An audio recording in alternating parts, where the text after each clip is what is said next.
the feature, but for some reason it would just not allow me to do it. I was like, damn, I gotta get home so I could go ahead and do this. Alright. Okay, now, yep, it's working. It's up and live now. Oh yeah, Reeps. Oh, by the way, Alright. Reeps, did you see the clip that I posted? I didn't see it yet. I saw it earlier, but I didn't really. I was still at like work when you posted it. We were Uh, closing. well, Today was a 7-hour day, so it wasn't so bad. Oh, well, I mean, it was still long, but it wasn't like we had to stay 8 hours total. Alright. I can just What am I easily doing? copy paste it. Hold on. Alright then. Since the Here you go. Sorry. oh, good. But today on this podcast, I have once again Nicereaper and Feline with me today. Hello. Today we're gonna be talking about furries. That's fun, right, guys? Right? Yeah. Well, here's the thing. I'm not a furry. I Holy don't. shit. That But was a kick-ass ass rope. but Sorry. you're good. But Feline, you're within the community, aren't you? Or Yeah, I'm an artist basically. okay, I wanted to make sure before I said like we have like someone who knows the community really well in it. You just make the assumption. It's just, Oh, you're called Feline. I wasn't sure. I didn't want to just assume. I don't know, like the name, gave me hints. I wasn't sure, truly. Yeah, but Nah. okay. So at least that question out of the way is now. Like, are you part of the community? Are you part of the community at all, Freeps? Not as much as I used to be. I like don't really interact on some of the boards like I used to, but like I still stay following a lot of the artists on Twitter and going to their watching their their stream. I say little, watching their streams with all their followers. Yeah, but It's fun to talk to people in there too. yeah. But so far, all I can say really is that I'm not part of the community either. And for people who are wondering what furries are, I'm kind of surprised if you actually have that question. Furries are, in a sense, I'm at least going to give my definition, and then Feeling's going to give his after mine, because he might have a better definition than me. But furries are people who, like certain anthropomorphic creatures, certain like anthropomorphic cats, dogs, and if you're looking at the script, and if you're looking at the slideshow, you're seeing other characters from different series with anthropomorphic characters in it. Is that a good baseline definition, or That's basically the gist of it. Yeah, okay? Yeah. Basically, just you're a fan of anthropomorphic creatures. Okay. yeah, that's pretty much Especially it. animals, not people are gonna probably twist that and be like, I'm a fan of an anthropomorphic toaster. What? There's a What? No. difference between like anthro and zoophilic. People seem to think that like furries are into zoophilia, which is fucking disgusting. Yeah, That's just straight up. that's a like, weird. animal. That's a That's weird just straight up. misconception. It's horrible. Well, I do say. I do say that's a topic, but we'll go into a little bit with that one a little bit later though. Okay, yeah. Well, since Feeling is part of the community, really more. How long have you been part of it though? Like within it. That's actually quite a bit of a story because initially I wasn't necessarily I guess I eased into it in a sense. That whole situation where it's just like and I don't want to make it seem like, oh shit, it's like it's just gonna be some like coming of age story or some bullshit. Like no, it was like Your own I hero's journey into the furry community. it's just this grand story. No, it started off out of pure curiosity, and it wasn't even directly to the furry fandom. It actually, and weirdly enough, it actually started off with like My Little Pony. But when that happened, I was 13 at the time, I believe, and I was trying to figure out what the fuck was the appeal of My Little Pony.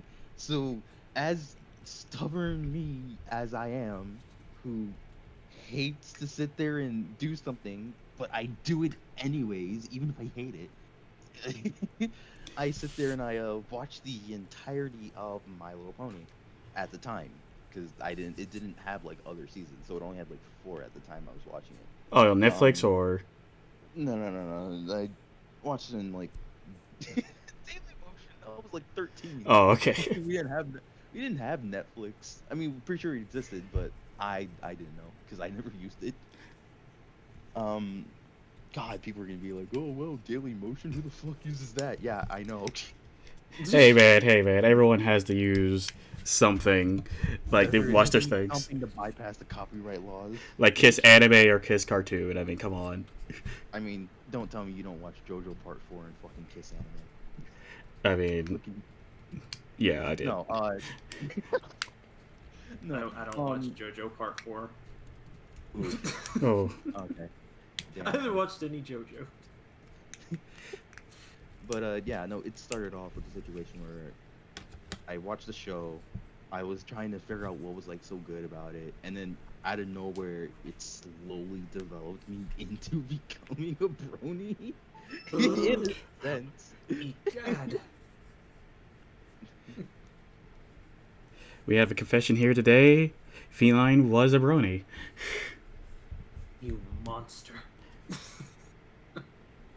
Oh, who cares, man? I watched the show too when I was growing up. What, My Little Pony? Yeah. Apologies, It, that was my. oh, you're good. I guess I skipped past that show because I never really watched it. Yeah, no, sorry, that was my grandmother. But to continue on what I was saying, uh, that whole situation slowly turned me into a brony, and I also wound up discovering this dude named the Living Tombstone, who also was a brony. Oh, I know who that I is. was never friends with him. I never even like met him IRL or anything. I just like knew. I just like looked at his music. I was like, wow, this is cool. And like, oh crap, he's a brony too. He's really interesting. And then there's like a couple other people I think I like saw. And in that whole situation, like there was people like Cool Dude, who later changed their name to Breezy, if you know who that is. Zychron, etc. And they were like ironic, I guess, but it was quite interesting just seeing this. And I didn't necessarily subscribe to like many like My Little Pony channels because like at the time, again, I was like 13, maybe 14, a little bit like, and the transition kind of started happening at the age of like late 14 to early 15, Hmm. where I fell off of like My Little Pony like entirely.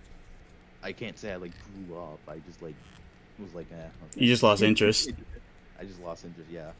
Um, and it went and it like transitioned into like me having to think of like, oh shit, I forgot I have a YouTube channel. What should I name this? Because JTSC 101 is not a good name. So that later wound up getting changed to like JT Gamer Pro for like no reason, which was dumb. And then I wound up changing it to oh, come on. Sorry, that's my dog. You're good. So then that wound up changing to I was gonna change it to Cat Dog Cat Dog Gaming, but I was like copyright waiting to happen. Nickelodeon would have sued you. They would have hated you, man.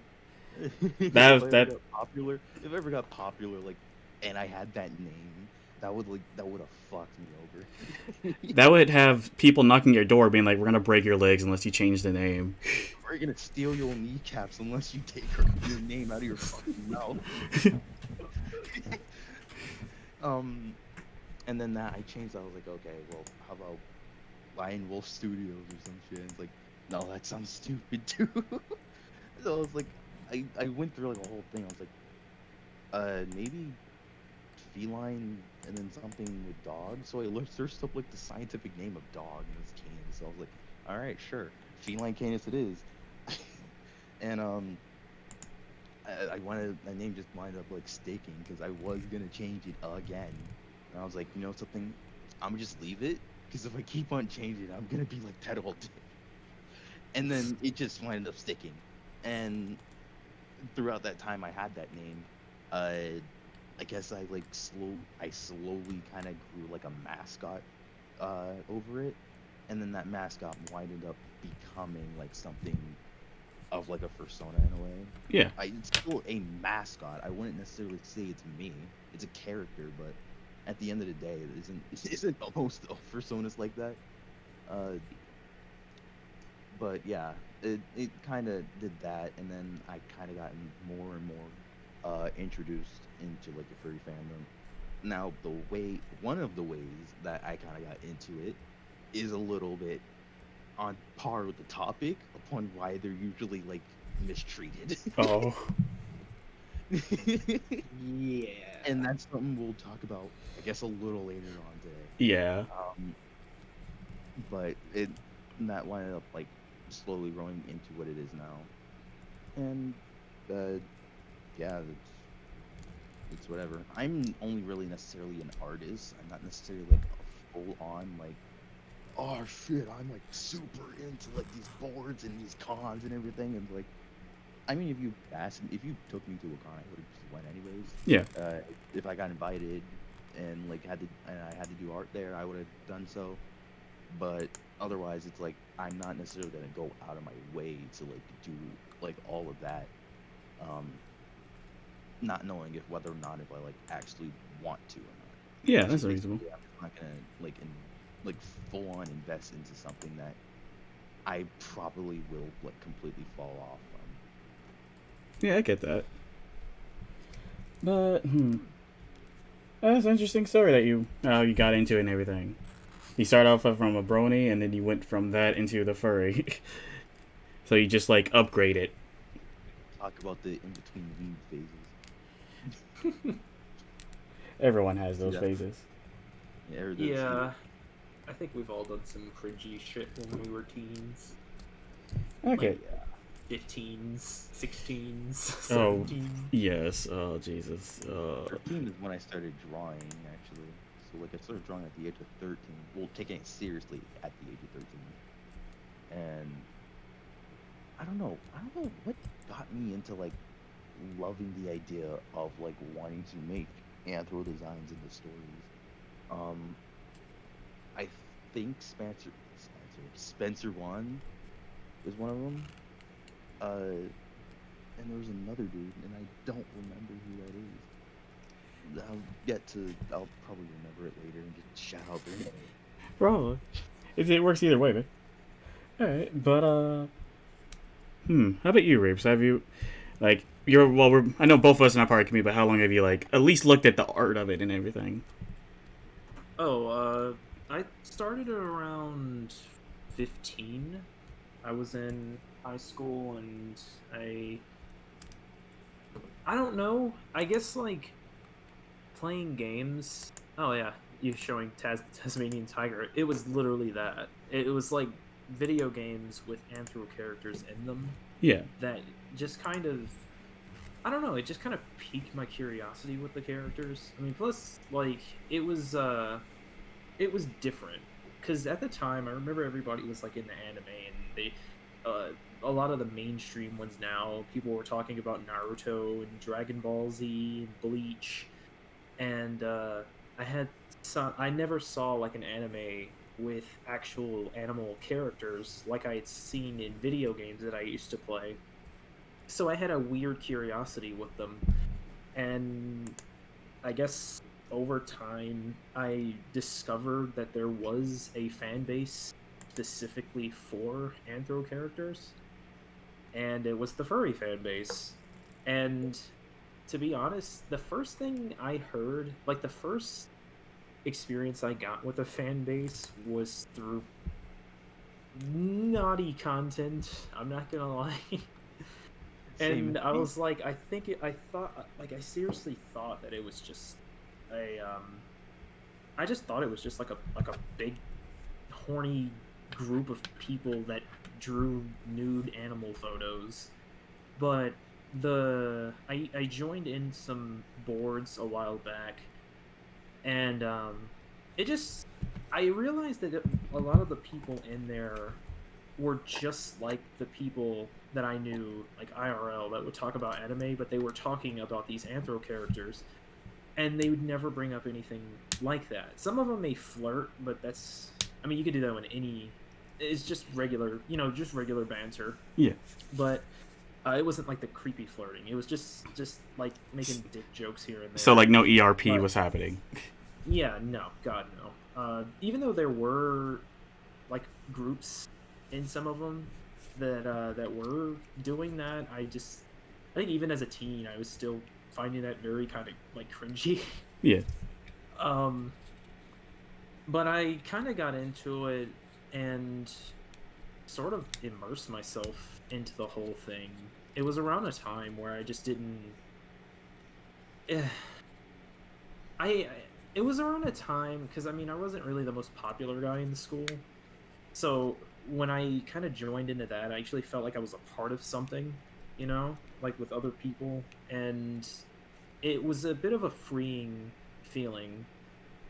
It was like being able to be yourself without having to like go that extra mile. Uh, and I got that from a lot of other people that were in there. I mean, of a lot of people, it was around a time where like being gay was considered a bad thing, and a lot of people would turn to anthro characters to kind of free themselves of that and just be who they want to be without like ridicule and be accepted by another group.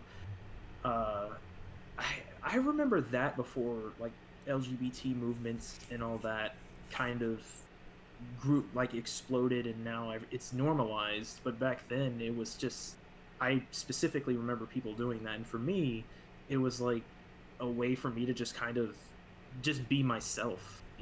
Yeah. I grew up in a relatively Christian household, so there was a lot that there was a lot of stuff that I wanted to do, or the stuff that I just thought was cool that was just kind of frowned upon. And I specifically remember we used to go to this church, and I remember bringing a pack of Yu-Gi-Oh cards to the pastor, and they said that it was tarot cards, and that I was Well, it's what? it's the devil's cards. I'm Oh, that's like, horrible. what the fuck? And I was just like, it's from this show, and they're just like, these are demons. So you can only imagine the amount of like how much I had to just kind of conceal, I guess, my humor, myself towards all these people. You should go back to that church and just wear a full fursuit and just see what happens. I don't even know if she's alive anymore. She was old back then. Miss Grace. I loved her, but goodness gracious, she did not know anything about like Gracious. modern anime and all that stuff. I'm Jesus. sorry, Reeves, but like, goodness gracious. Yeah, No. Sorry. yeah, Is this killing yeah. me? She was she's legitimately told me it was tarot cards and they were demon, and I didn't even know what tarot cards were. I thought she said carrot at first. I'm like, this isn't carrots. She's just like, no, you put these down, do away with them, throw them away. I'm like, no. It's like my mom spent like $5 on me. I remember telling her that. Like, my mom spent $5 on these. I'm not getting rid of these. I need to buy like a whole lot. Like because I was getting the booster pack, so I was like, I need to buy a lot more so I can have a full deck so I can duel people. I never ended up dueling anybody. I still got my deck here that I just never used. Damn. I mean, you could probably try selling some of those even good cards. I should. I really should, because I'm not doing anything with them. But yeah, I mean, I'm 15 years old, and it was my experience with it was just kind of freeing, just kind of like finally breaking out and being myself, even if it was behind an avatar, you know. Yeah.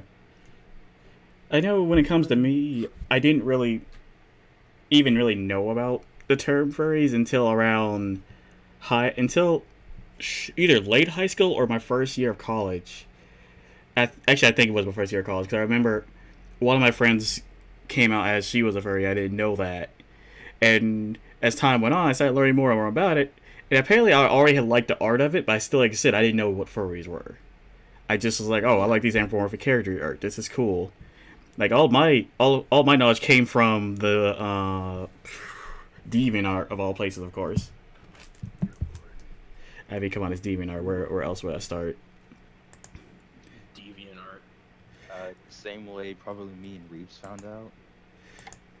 It's just I like, just I remember finding out through Google Images. I was looking up characters on Google Images, and you know how they have that site where it says like go to the actual website where the picture is taken from. I clicked on that, and that's kind of how I found a lot of the boards with people speaking in there. okay. But I know it's weird. It's a weird way of finding something. not really. Like, it's like early, like depending on when you did it, early internet age. It's one way to find things. Yeah, it's Yeah. actually it's one way how I even started doing animation in the first place. Is because I found a random site called Hyene's Dojo, or is it Hume's Dojo? Doesn't fucking matter. It was a place where people animated stick figures, and then that kind of booted off into some other thing. But that's irrelevant to the topic, actually. Okay, let me see here. I'm trying to figure out what the next topic should be right now. I say the next topic would probably be, what do you like about the community, like exactly, like, 'cause from me, from the experience I've seen of it, and from what I've learned, they seem like when I'm actually interacting with people who are actually in it, like in person, a lot of them are friendly. Or when I listen to another podcast about it, Oh, they're yeah. friendly people. Like most of them are Totally. friendly. Relatively, they pretty much are normal people. They just have this. I'm just gonna sit there and say this right here, right now. Everyone has some sort of fucking avatar. Just because somebody's avatar is furry does not make them any fucking different than yours. Yes. Because Yeah. 9 times out of 10, people will sit there and go through. It could be like a normal furry too, where it's like it's nothing major, nothing. It's just like a nice little dog, and then an anthropomorphic dog. But then you have this other person who's like a demon lord and all that stuff, and people will be like, "Well, it's so cool with the human or the furry." It's like, wow, okay, the fucking furry.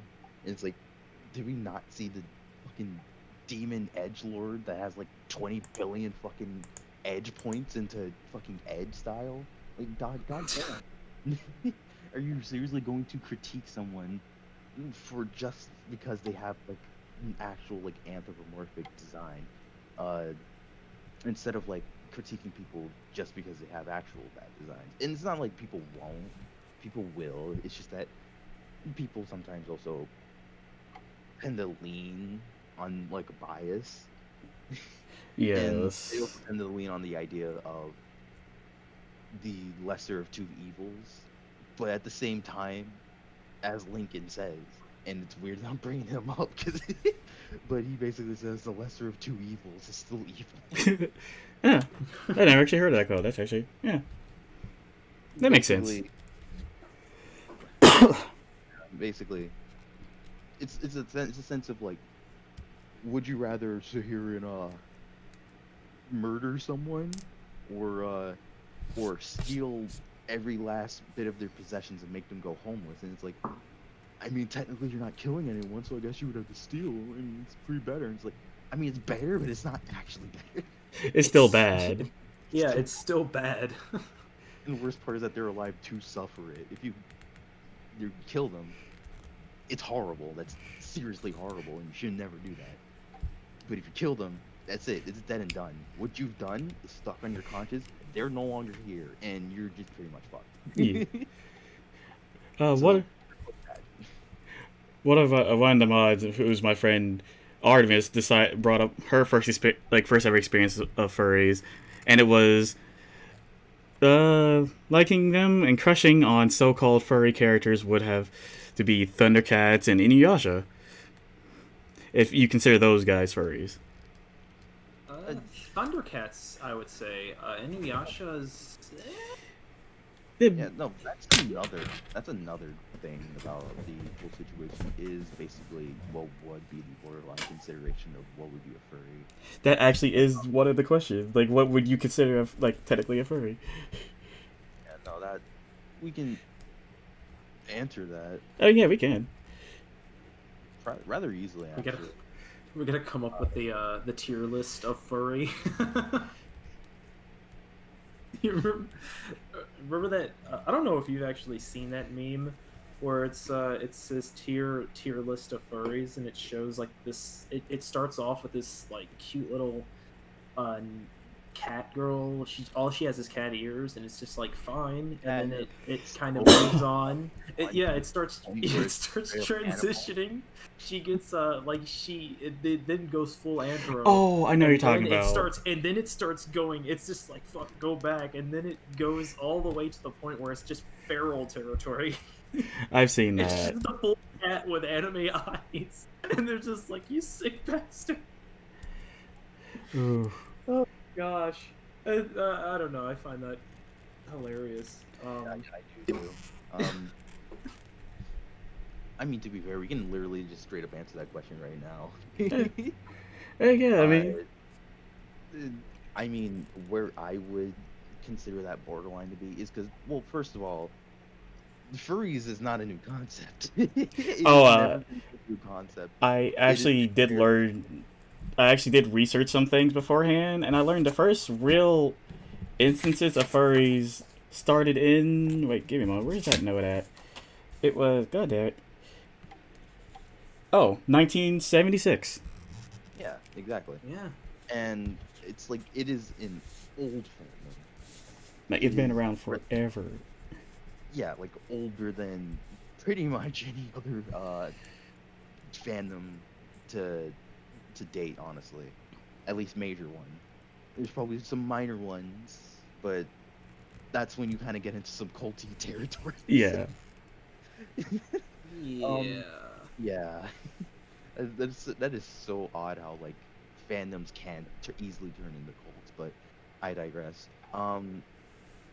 Yeah, no, but like it is not a new thing, and because so, there's a lot more to happen, and it's a lot easier to pick on because there's more to happen between then and now. Like if I was to discuss about like anything about any other fandom, it would be a little bit hard to bring up a problem. Like you have to bring up like an extreme problem, which by case isn't always true. Like the situation with the Steven Universe fandom, in which a girl tried to they say they tried to kill herself, and because people there were harassing her for making those cords too thin. Um, but well, of course, number one, it's not true. She never killed herself. She never even threatened to do so. She was just upset. People just twisted that story. Oh, okay. I'm not even into like Steven Universe. I fucking hate it. I just don't like when people like twist stories and don't actually tell me the fucking truth. Yeah. Yeah. But yeah, no, there's just situations where it's like because you have this fandom for so long and it is like even though it's like a still small thing, 1% of a billion is still over a million.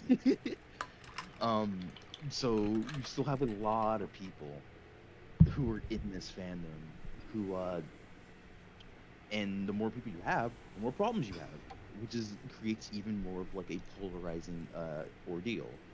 And that's always kind of been the case where and I guess I could put if I put this like give this as an example, like Monster Hunter right now has a situation with longsword where it is the most played weapon, but it's also the most hated weapon.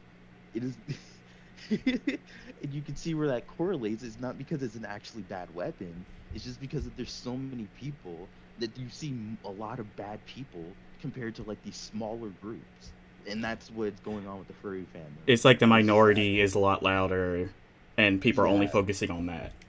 yeah, basically, like people just only focus on the annoyances. Well, they do that a lot They with they do that a lot with almost And pretty much every every fandom has that problem. yeah. They focus on the vocal minority or the most weird ones, and they just characterize the entire community as that. Yeah, and the And first, yeah, I mean, I'm not. Oh, sorry. like I say, and the furries kind of do get like in my opinion, from what I've seen of it, the furries get like the back end of it. Like they get the most hate when it comes to that whole like it's the minority of it. literally have someone in the other server who just sits there and does nothing but makes fun of furries. Yes. It was a spider. I think I know you. Yeah. I feel like I don't know. I feel like he's doing it out of irony at this point, Yeah, no, I feel like He's it's just out of doing joke, it just but, to like, talk shit. the thing 'Cause about it it's like too, it's it's like too obvious. I just had to tell him, even though like I got corrected and basically said he wasn't actually making fun of me, not fun of me, fun of furries. I felt like he was personally attacking me in a bit. Not really. No, I'm joking. No, but it was a situation where it's like I don't know. It was a Crash Bandicoot thing picture that he showed, Yeah, it was the new and it's Crash like Bandicoot game coming out. yeah. Also he misspelled one like as in you won something. Like he misspelled that with one, so he typed one twice. So he said, "Furries, you won this one." I'm just like, what? But I I think I saw that. this is the dumbest typo. Uh, but no, like I literally, even though I didn't really give a shit because I knew that's how Spider was. I did had to like sit there and say like you know, because I don't like people when they like waste their time on like the same shit over and over again. Yeah. Um, and I even like again, I don't like it at all when anybody does it to anyone, even if it's like a fandom anyone can agree with or like anything. It's like I don't like it when you just constantly do nothing but repeat it when you're around me. Hmm. I hate repetition, at least not like in the sense where it doesn't benefit me. Um, but yeah, I basically had to tell him, bro, if half of your time is dedicated to sitting there making fun of furries, then I don't know what the fuck. And your priorities are kind of fucked. Not gonna lie. um, It it does get old it after a while. yeah. As a, And Um, like as I a, said, I wasn't salty about him doing that. We do that all the time. It's fine. It's just that I don't like it if it's literally the only constant. thing I kind of known you for. Like I only know Spider for either being salty about DBZ or salty about being about furries being in the server. Don't get into a comic book conversation with him because there yeah. was a guy who left the server but came back. So it was ooh, I was there for that. I was there for that one. That one was bad. Yeah, Oh. the thing is, I know Spider can talk about other things because we have talked about tech and just other fighting games and shit. So it's like we can't have a normal conversation. I just think he just does this constantly as like jokes, which is fine for the most part. Just make sure that you still balance it out with like actual normal conversation. Yeah. But let's get back to what we were talking about. We got into like a tangent there. Uh, Yeah, no, sure. that's a, oh, then again, we all do that. So this, uh, Make it a little bit more engaging. yeah. But Artemis made a good point though. She said it does get tiring to get made fun of for that. Because Oh yeah. it does. It's just like who like it's just so what you like anthropomorphic creatures. That's not a bad thing. That's you. You're not hurting me. You're not hurting anyone else. I think some people, or a good majority of them, don't really understand. Oh God, what was that? My people outside driving fast. I Okay. was trying to cut my mic first, but it was too late by the time they already started. I'm like, are you streaming from a car? No, it was the This man it's just What the driving. fuck kind of connection do you got? be happy I closed the window because it's a lot loud there. It'd be even louder if the window was open.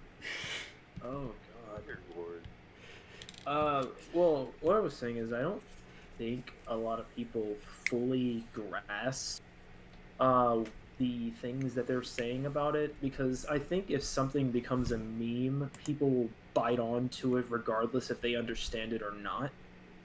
And I think that mainly because I guess as a social thing that they want to be a part of the big group, you know, they don't want to be left out.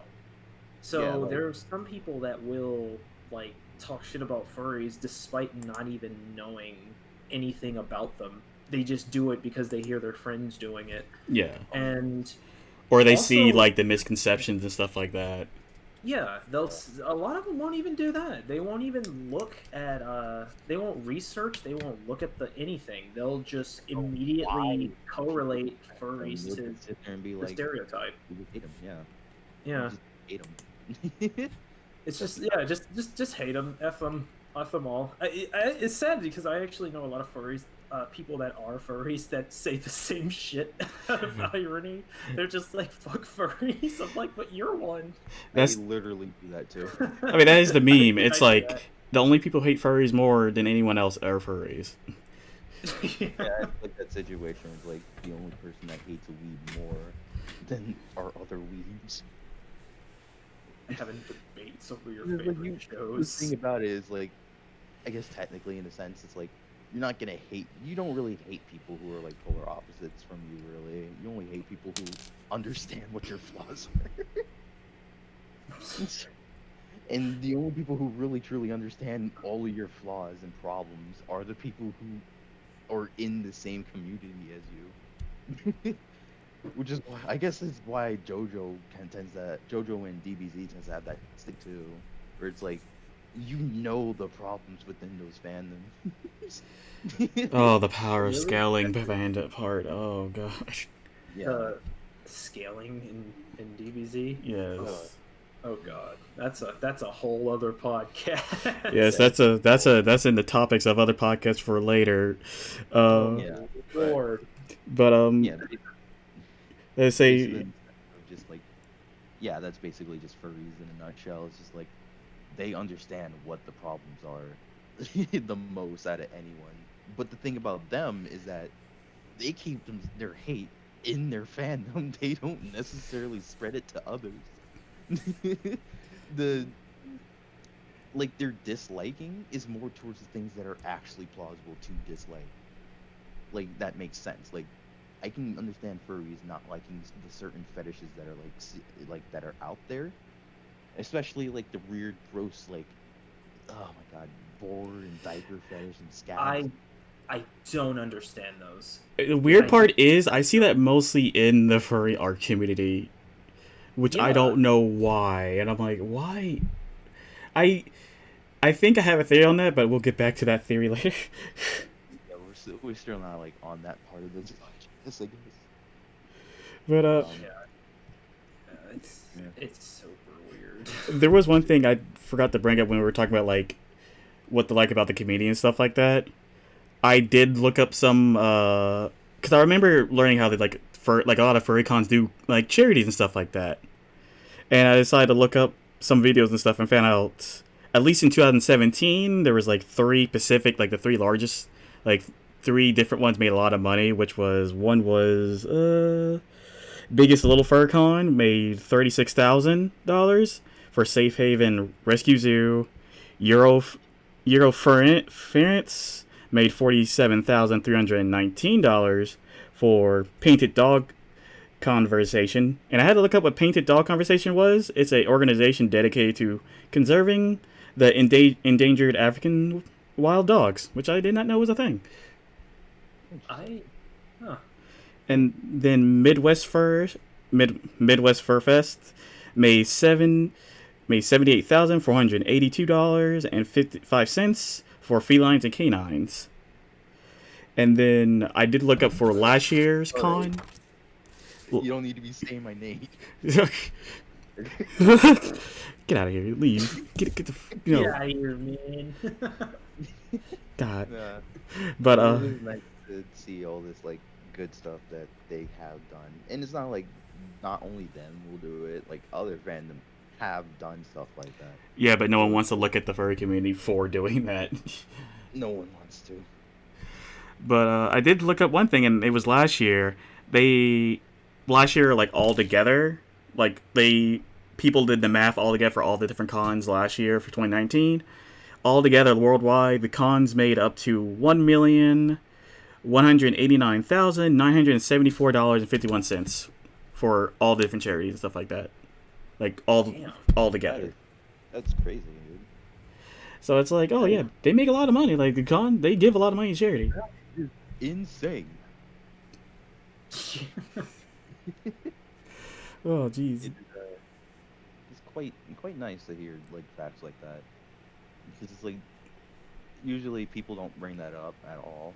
Instead, people will be like, "Are you sure?" Because like the furry fan is the only the fandom that had this, and that, and third. And like I think Spider brought up something about like a dude who's like a serious like pedophile or some shit. And it's like, first of all, you don't even need to be in a fandom for somebody to be a sick fucked like children like that.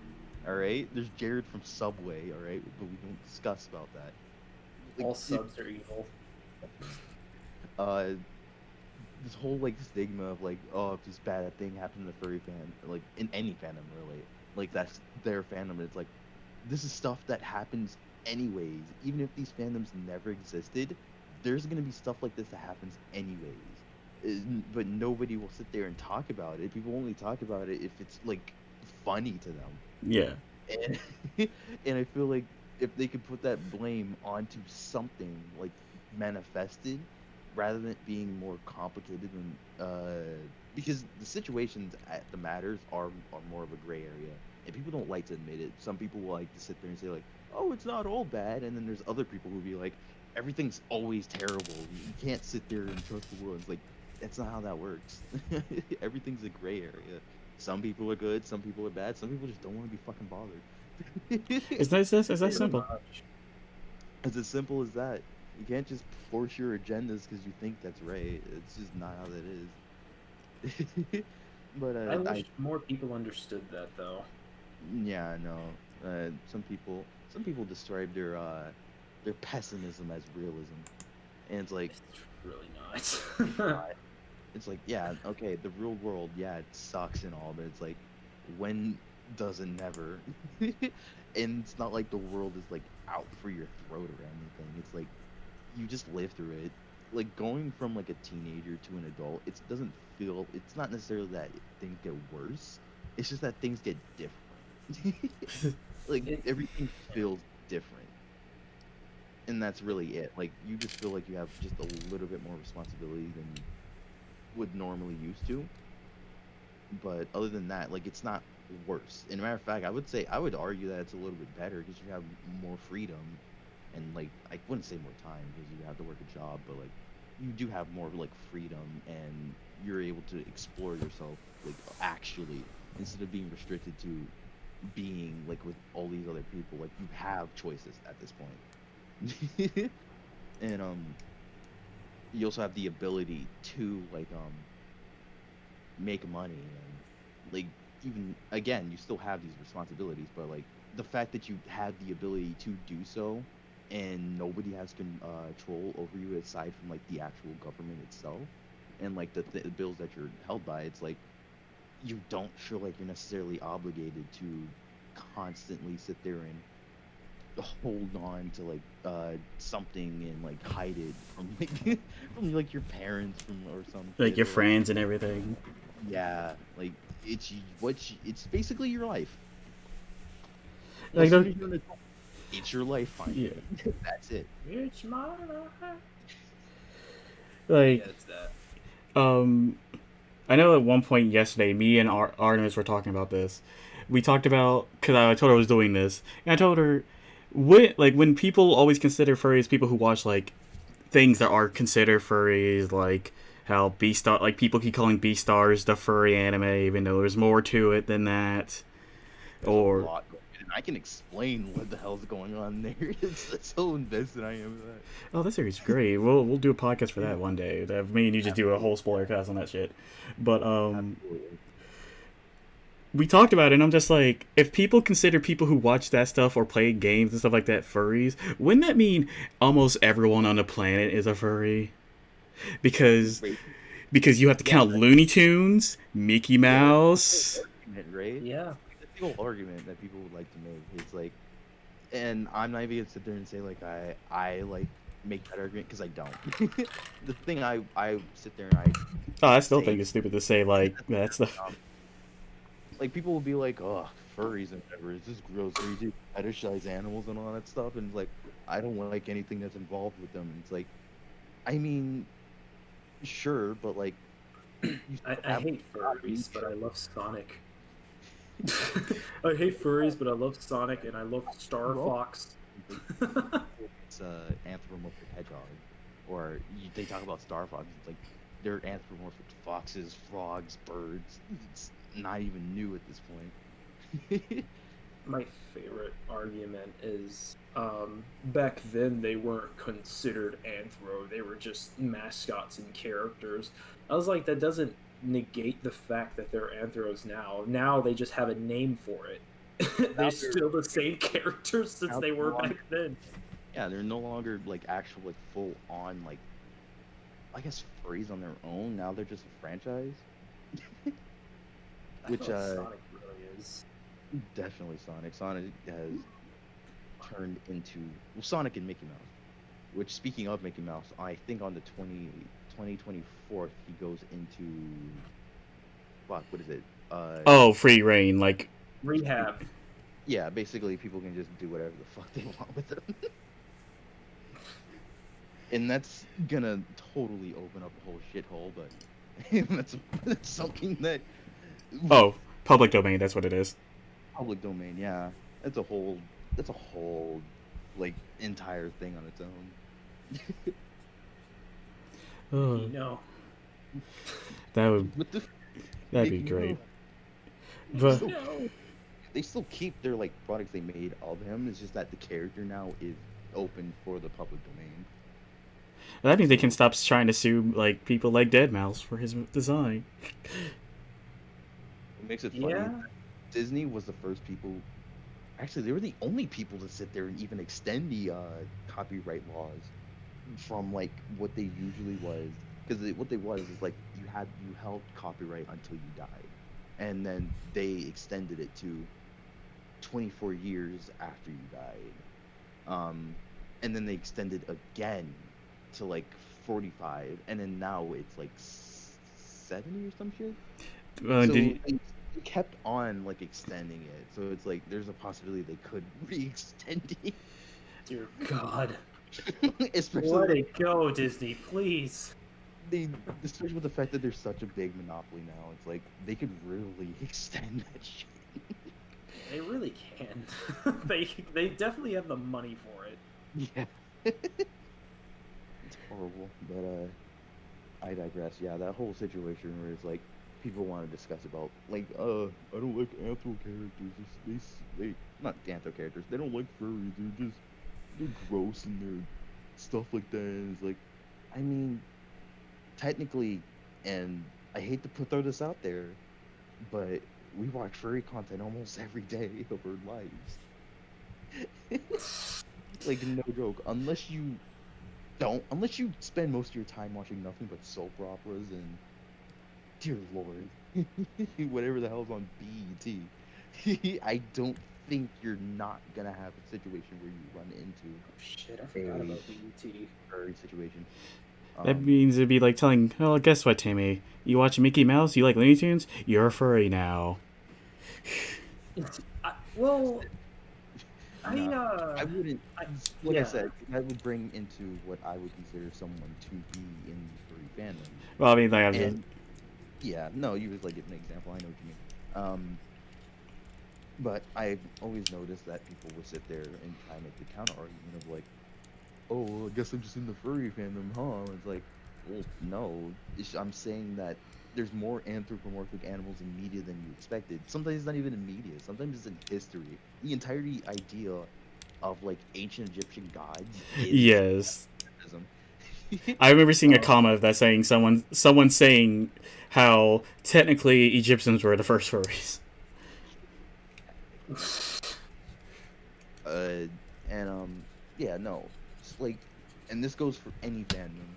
Simply watching something and like, or simply enjoying something doesn't make you a person who's involved with the fandom. For you to be in the fandom, again, you would have to be involved with it. Like, you actually have to They go to like the cons, interact with a lot of people within it. or like it's not even like a huge requirement. It's like just interaction and like getting to like learn it and like enjoying content and all that stuff. And it's like also at the same time it's like just talking to people, talking to people about your likes, dislikes, etc. Making art, especially art, which being the biggest one. It's just like you have to just engage. It's engagement, not necessarily in like just simply enjoying something like at the moment because it's like, oh, it's pretty cool. I feel like the art is the main thing anyway. It It's is. like the core of it all. I I mean, know. as far as like all the mascots and the things that people, I'll just say cosplay. Uh, it really just kind of boils down to uh just creating your own characters and having little, some people have stories behind their characters. uh Back when I worked at conventions, there were a lot of furries there that actually had, like, it's like there was this one guy I remember in particular. He had designed his own fursuit as well as the persona that he made, and he had this entire story of his persona. It's like, in this scar right here is when I wrote this part in this story. I'm just like, oh god, you have an entire story about your about your outfit. Goodness. Um. Uh. I feel like, and this is a long shot. I remember I was talking to Taz about this. Uh. When I did conventional work, I saw, like, I didn't really see that much of a difference between a lot of the furries and a lot of the regular anime fans, because they both seem to, like, they both, of course, they were both dressed up and everything, but as far as just like everything else, the furry people were just doing their own thing, really. There was really not much difference. You got cringy furry people, just like you got cringy anime people. You remember the people who were, that one guy who's like Naruto running across the school campus? Yeah, And there was that's also I there mean, was also the dude that Naruto ran behind the dude doing the news to the oh yeah. Uh, I so. I mean, mean, I think they could be, they could be pretty damn cringy. yeah. I mean, pretty much it's like you go to a convention, everyone's gonna be. You're gonna meet cringy people. You're gonna meet smelly people. It's part of the scene, man. hell. You can even sports has those types of people, and sports is healthy. Sports is like a very healthy like thing to get into, and yet you still can meet like seriously toxic people there. Like it doesn't matter what it is. It's just that's just human nature that you're going to meet some people who are just either A, way too into it, or B, who just do not like, and I repeat, just do not sit there and take care of themselves and are only infatuated with that. It's uh, It's I disgusting. hear the thing around the Super Smash Bros. Community. Like, I had a friend that used to tell me never go to the conventions, or if they had a convention or game meetings with Smash players, and I'm like, what are you talking about? And he's just like, yeah, they don't bathe, they just play the game all the time. I'm like, I just have a hard time imagining, like, I can always see like maybe a group of people who just spend all day trying to get good at a game and not like worry about hygiene or anything, so they smell and all that. But to have an entire, like, good portion, at least I'll just say a good portion of a community of people that are the same way, I just find it weird. I don't know. I feel like it's a bit extreme. Luckily, I haven't actually been to any, like, big Smash things, but I'm just going off of hearsay. It's just like I say, the Smash community does kind of. It's not particularly the best. At least the interactions I've had. But that's another podcast for another day for that one. Oof. Yeah, But hmm. yeah. So yeah, basically it's just that. It's just that you're gonna have people who just suck. It's just There's the basic no way of life. no thing about it. Yeah, people suck. Some people. Uh, you can say a majority, you can say a minority. Either way, it's still not all. Yeah. I do know one thing I've learned from like talking to people who are within the community is how if you're an artist, you do make a lot of money from doing furry art. See, no, that's the thing. I don't necessarily do any like Yeah. commissions. Oh yeah. I don't, but I have seen people, like I have befriended people who sit there and make way more money on their furry commissions than they do on their normal commissions. I think And it's a joke that they make more money doing like pornographic content than regular content. yeah, that's a joke. But it is actually true that furries are fucking loaded half of the time. I Or at mean, least they always have money to give at some point. have you seen some of the fursuits out there? Them shit costs like those things could cost like two different fucking MSI laptops, dog. They'll cost a Yeah, college. Sometimes they'll cost a college degree even. You they can know, cost thousands of dollars. Yeah. and people invest in real hard onto these things. I've seen ones where like people actually make them blink, or actually when you speak, it speaks, and I'm like, that's how much did that cost? Or did you do that to yourself? Did you someone make that? Like, I Jesus. find those Oh impressive. yeah. Oh no, they're impressive. They're great. I find those awesome that they're able to do that.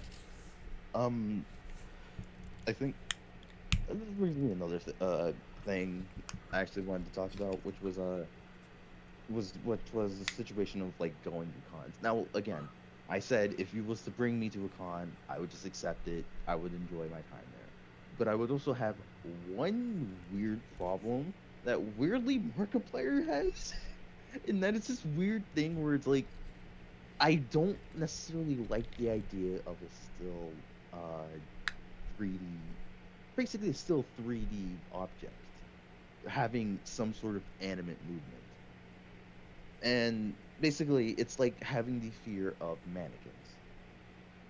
I don't have a fear of mannequins, but I have this weird, unsettling feeling when I look at things that just like, for one, don't even look like they're from the same world, and another thing, don't blink, don't look like they breathe, don't open their mouth to speak.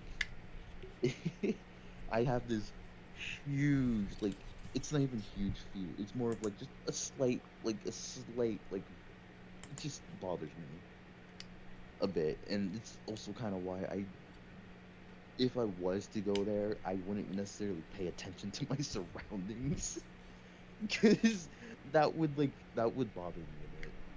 Like just seeing like how they're not like moving or anything at all. Like no blinks. Yeah, Okay, I just see what you mean. eyes and everything. I don't know where that like unsettled feeling like comes from. I think like that's an extension of just like not liking mannequins in the first place. Possibly. But otherwise, it's like I don't mind it. I would go, but we can't. So, despite me, I can actually sit there and pay for my own fucking tickets because I have a job and everything. Oh, look at But this man having a job. Oh. I've had a job for 50 years. yeah, well, we had this COVID for a few months and we haven't been able to do jack shit. Dear Even God. I did not expect it to last this long. me neither. Ugh. But All my favorite hangout spots are all closed. I can't go to cons and shit. I can't sit there and I can't even go to the mall. At least not normally. Yeah, I have to be stuck at home playing this shitty Monster Hunter game. At least you're not stuck at home playing that shitty Warframe game. oh oh, God, Jesus. that game. Dear. It's horrible. All right. Just a quick little tangent. Do you know that they actually did away with their partners program? Yeah, I saw that. For They Warframe. Yeah, they don't have any more partners now. they don't have partners at all, and I don't think they're gonna revamp that whole entire fucking program either. Like I think it's just dead. It's just gone. Oh yeah, Uh, it's gone. like I said, I only played Warframe for like an hour, so I haven't really got into it. So I never. Yeah, no, I played that bitch for like a whole entire year, and I'm pretty sure we've done it for like more. So I played it since it came out, so about like So 5 or 6 years Jesus of my Christ. life gone. No point. Like I think I have almost 2,000 hours in that game, which is just it makes me feel bad. I'm not proud of that. I actually feel bad about that. I don't even the stupidest part is, like, if you was to like ask me, hey, what's my favorite moments in Monster Hunter? It's like I would easily answer you, oh, I fucking love fighting some of the elder dragons, or like getting one of those moments where you get a flying creature and you knock them out of the air midway. Like I love those moments and all that stuff. But if you was to ask me like Warframe, and be like, I don't know, finish a mission in like 1 minute. That is kind of how that is. I mean, unless you're talking about like builds for weapons, that's pretty much the gist All of it. pretty much blends together because all it is just mindless grind and constantly doing the same thing, and there's nothing to sit there and challenge you. And like I Nope. know I would rag on Rajang all I fucking want, but at the very least, and I don't know, I guess I kind of grown out of hating him and kind of slowly grown into liking to fight Rajang despite me sucking ass at it. Um, is a situation, it's like it gives me a challenge, it gives me something to look forward to and actually like try and beat. Like this is a benchmark, like this is where I should be and to be able to beat. And it just became a goal at this point where it's like I'm just constantly grinding to sit there and make these cool builds and stuff like that to make sure that I can actually do this thing that I set myself out to be. And then they're just gonna keep on adding content because like eventually they're gonna add like black dragons and then Really? that's gonna, yeah, and that's gonna be like a whole new benchmark for players where it's just like, because Black Dragon's supposed to be like the strongest monster out of the entire lore of Monster Hunter. So that would be really interesting to see. And Is tangent over or got all? Yeah, no. Okay. So, All right, sorry. I just wanted to make sure before I like. But where's? Let's talk about the next thing that kind of like I've been saving up. Let's talk about the misconception and all the hate the community gets. oh, that's a good one. good lord, that is The community does get a lot. Oh Jesus. Oops. The community does get a lot of hate. What are you doing back there, guy? I dropped my charger on the floor. Dear I don't know why, but there is a big.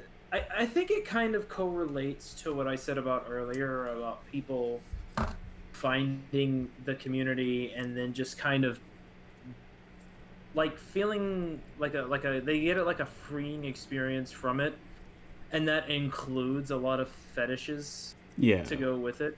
I think one of the biggest, like the biggest things that that tends to really turn people off and make people want to like hate it is the fact that they're supposed to be like part animals. And most people like would understand like bestiality is bad. So you kind of try and like put two to two together. There's this fandom that has these human animal hybrids, and bestiality is bad. So in turn, sexualizing furries is bad overall. And it's like I could say the same thing about a lot of other shit, and you wouldn't bat an eye. Yeah, they tend to relate a lot of that. Like, I guess what I'm trying to say is when people have an outlet to just kind of be themselves, that also includes the fetishes that they have. Now, why vor and like diaper fetishes seem to be so rampant in the community, I honestly couldn't really tell you. Okay. I really couldn't. I don't understand that one myself. I don't really understand vor myself. I mean, it's just, and it's like you said earlier when you said it seems more prevalent in the furry community, and I think it is, because I see it mainly in anthro artwork. And Because there's an artist I follow who does a lot of commissions, and a lot of them are that, and I'm like, I like your other art. Can you stop? please stop. Oh, wait 1 second. Yeah. Artemis, Yeah, that's what oh, sorry. Let me have to answer the chat real quick.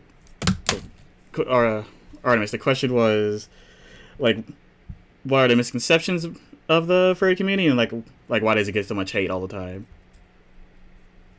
yeah. So I think another thing that constantly, I think one of the biggest, at least recent, um, not recent, but like recent for the times, thing that happened. And dear Lord, I hate to bring it up, but rainforest. Oh, Rainforest. Oh, God. yes. Oh, that was a mess. 2015 Rainforest. Oh shit. Kill me. It's so bad. Worst convention next to fucking DashCon. Because of like those major like shitty like situations where it's like you have the basically you have this group of shitty people in this really rundown situation, and I don't know what else you can fucking expect. It was just gonna go to shit, no pun intended. Jeez, oh god, like that was bad. It had drug issues. There was assaults. Dudes Sexual walking around in diapers that were full.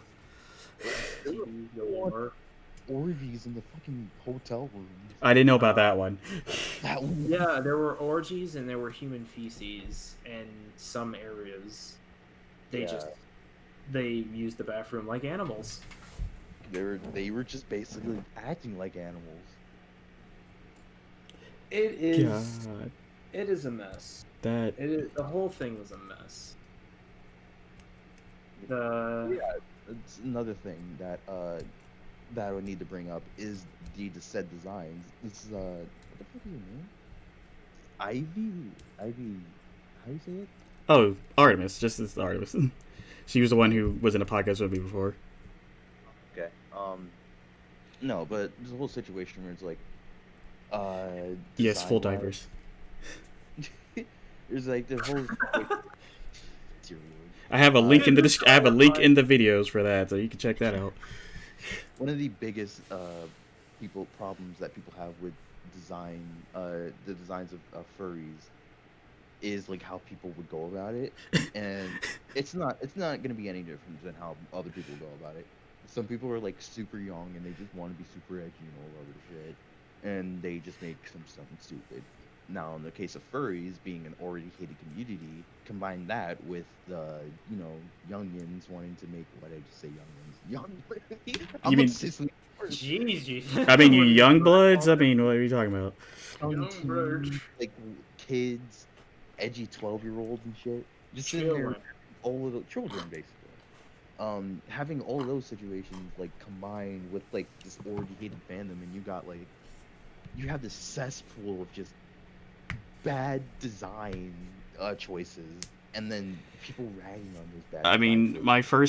my first introduction to all that stuff you're saying was the furry community from where I first saw it. It was Vor, the feet, inflation, which I didn't know was a thing, which I'm What's still funny, confused by. It's so weird. funny to me is that and a lot of it any of that stuff until like a little bit more midway into the fandom. I'm just like, oh, okay. well, that was Transformation is actually the least weirdest one. it was the Is, same for me. is. I came into the fandom seeing that stuff. I known this stuff before like getting into the furry fandom. Like not from their cases. I've seen human art that did this exact thing. So it's and it was really gross to me. And then I also, oh my god, I had a whole story that I told Reeves. I'm not sure if I told you, Capsule, but I did tell Reeves at one point where I had this dude who would just constantly DM me scat porn, and I couldn't block him. What? Uh, I could not block him. Like anytime I blocked him, he just made a new account. that is that guy literally had nothing to do with his life, did he? It was Jeez, horrible. shitty situation. No pun intended. Again. Yeah. I Oh, that's horrible. I hated it. Oh god, So I much that's mean, too. uh, yeah. I mean, like I said earlier, god. you see it mainly in that.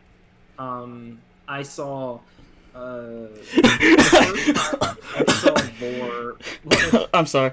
It's what spaghetti types in the fucking stream. Oh, he gets the pass because we're both black. So Jesus Christ. Oh,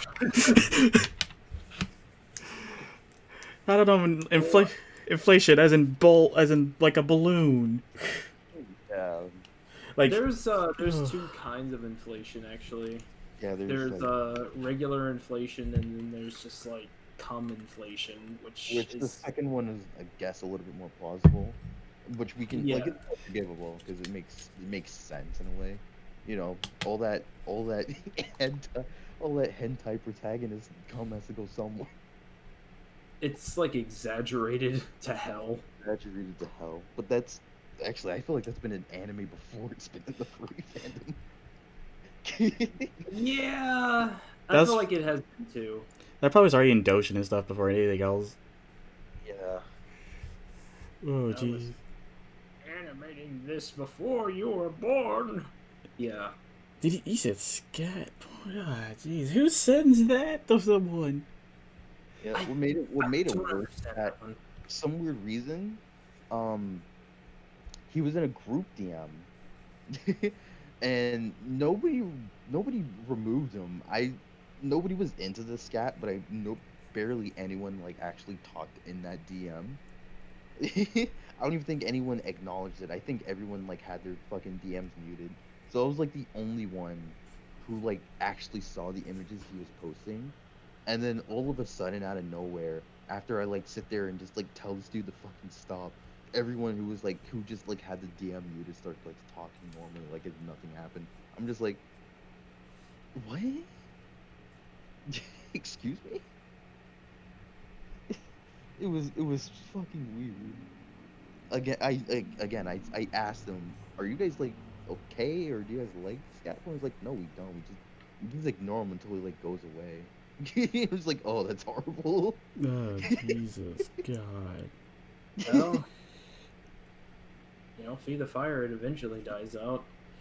You come up with something else because oh, now I remember. I That would not doubt it if that dude was just doing it to get a reaction out of me. oh god, that like distracted me from like my theory I had. Oh, give me. Oh, okay, I'm good. The theory I had to go along with what Reese was saying though was my theory is the fact that like why so many people join into that stuff is because yeah they do want somewhere to belong in a sense because they look at it like oh everyone makes fun of these groups, why not maybe I can join in and fit in because I'm getting made fun of for the stuff I like and do. That I think that's essentially what it is. Like, I Especially feel with a like lot of the more fucked up shit. the fandom is it's not just like a freeing feeling for sexuality. I feel like it's also a freeing feeling for just whoever you want to be. Because it, for me, that's the way it presented itself. It just felt like you could just be whatever you wanted to be, and that's essentially what it was. So I guess it makes sense for a lot of not makes sense in the terms of just like it being okay to devour somebody, but it makes sense that people there would be so many people that are into it there because when it comes to fetishes are very weird. Like they don't really make sense. It's like the famous Rule 34. There is a fetish for literally everything in existence. I literally And taught if people have an outlet for it, then they're going to go for it. But oh jeez man, if it like exists, there's more of it. That's how that works. I was Yeah. meaning more in the sense of like how there's like those weird problems with the whole pedophile Nazis and all the other stuff that like you see within the community sometimes. Like you'll see random pop-ups. Uh, yeah, That but one's like weird. the thing about it is like they're usually not major within the furry community. They're more major in like other shit. Like the pedophiles are major in the LGBT community, which is weird because the LGBT community does not want anything to do with pedophiles at all, Oh and yet they're trying yeah, to insert themselves into them and be like, oh, that's with the horrible. word map. Yeah, and then like Nazis, that's a whole cup of tea on its fucking own. That you wouldn't necessarily, you definitely wouldn't necessarily see it in the furry community, which is fucking odd. Well, the reason Like, why I say I see is because those are the times I've seen it randomly pop up or people are making a big outcry of it. yeah, no, people, people will exaggerate, but then later on, people just forget about it as soon as the next bad thing happens. I will be honest with you, I like the people I see who talk about it, they never forget. Because I always see people just shitting on the furry community for all those things and then blame the furry community like, hey, why don't you stop this stuff? But I'm on the basis of, hey, why didn't you guys try stopping the other stuff within those other communities? Oh wait, you can't. But you can too, but it's hard because we don't know when it's gonna happen, and we don't know, and it's hard for someone to actually come up and tell you that. I'm not gonna Yeah, and randomly, I'm not gonna something randomly I've find out actually someone's a Nazi. noticed about people in the furry community, which is weird because you wouldn't expect this, is that they have quite a high tolerance to a lot of shit. I feel like they have to, and it seems like everybody kind of hates them. Yeah. Like, they'll even go as far as to make fun of each other just to make light of the situation. Which is, I always find Yeah. it kind of unhealthy though when like you hide your interest from other people because it's Yeah. you're hiding a part of yourself because you're seeing these people make fun of it or say, "Oh, I would never be friends with one," and that can be very detrimental to someone mentally too. Just the idea of you could make friends, but if they found out you're into this, like into the furry stuff, they might leave you. Or they'll have like you kind of putting a stigma on yourself, and they kind of treat you a certain way. Or there might be certain things that come up, and they'll just kind of tease you for it. Yeah, Yeah. So I mean, yeah, that can happen, which is I haven't had that happen to me, but I have had friends that said that when they said that, which is kind of weird because they're gay and they had it was already a thing having to come out saying that, but then also having to come out to your friends saying that you're a furry.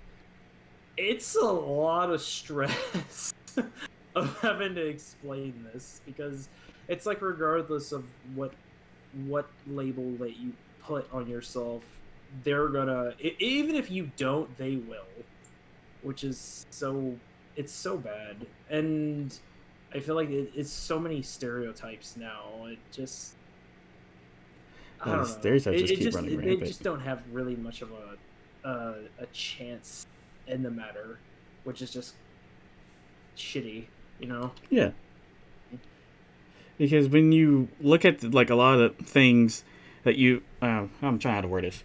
When you look at a lot of things that do happen within a community, it does suck. It sucks so much, but you shouldn't let those things that are meant like hurt you from being part of the community or even just hanging out within it. Like you don't even have to say, "Oh, I'm part of it," but you can just be like, "Oh, I hang out in it."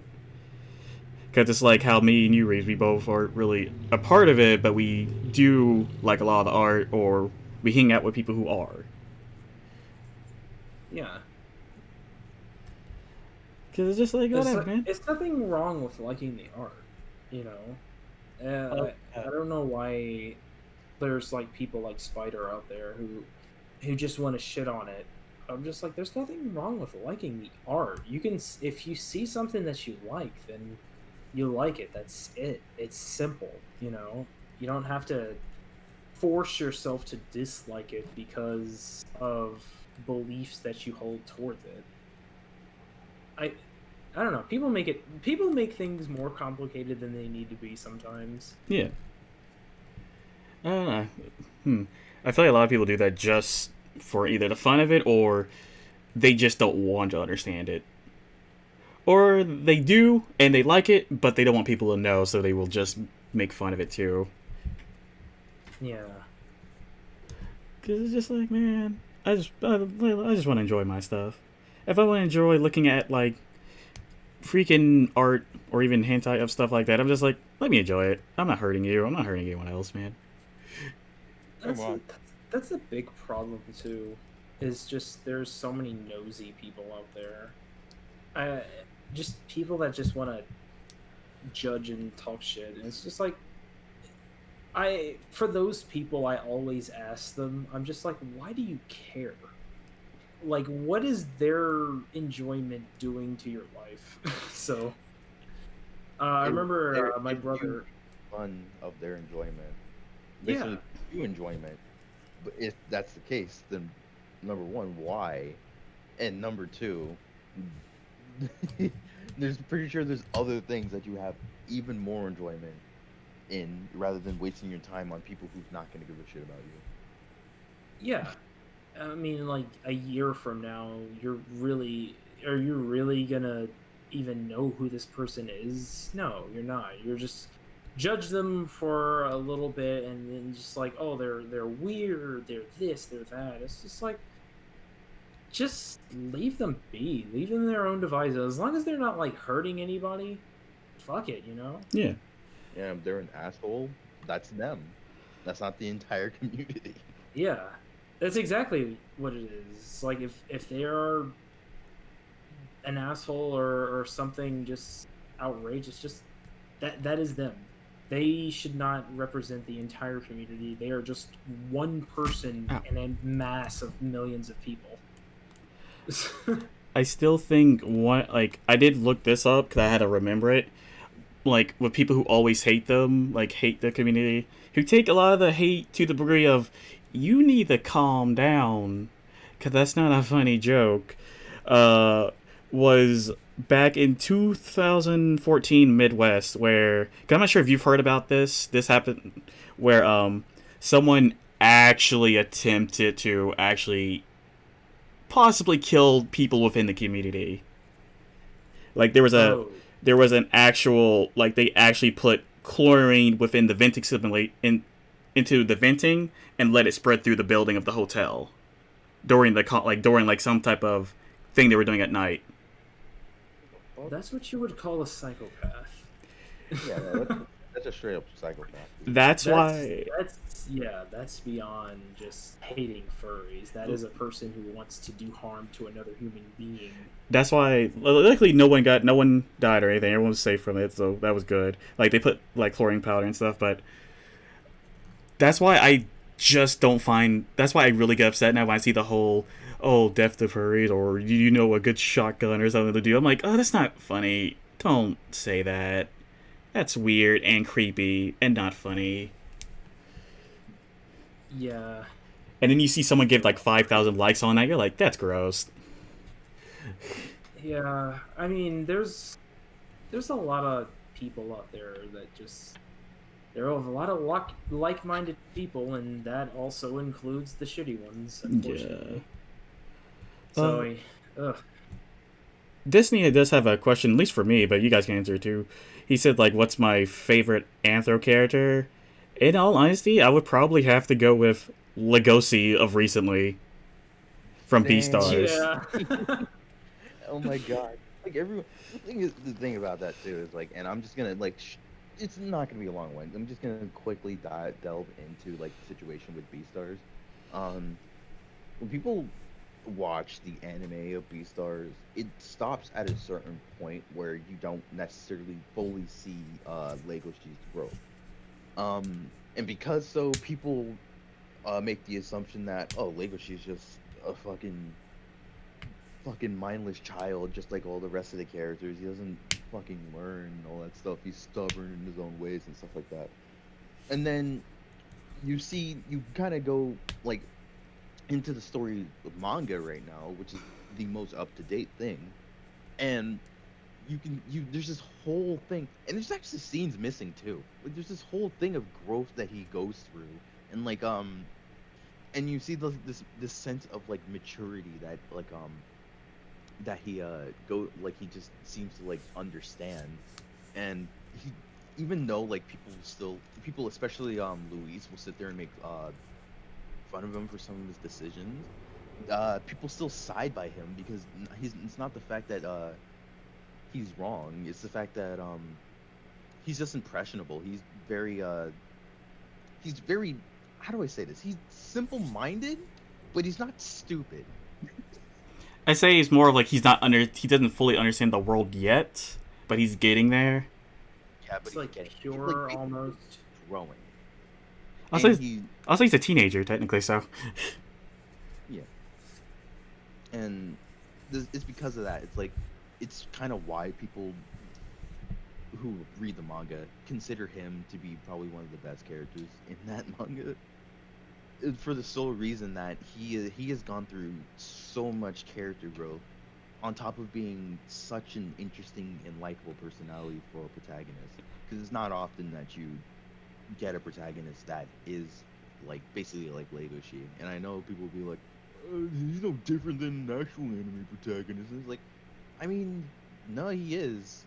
Because most anime protagonists, even if they try and act shy, will always pull off some like weird, random, badass moment out of their fucking ass. Legacy It's does pull like off.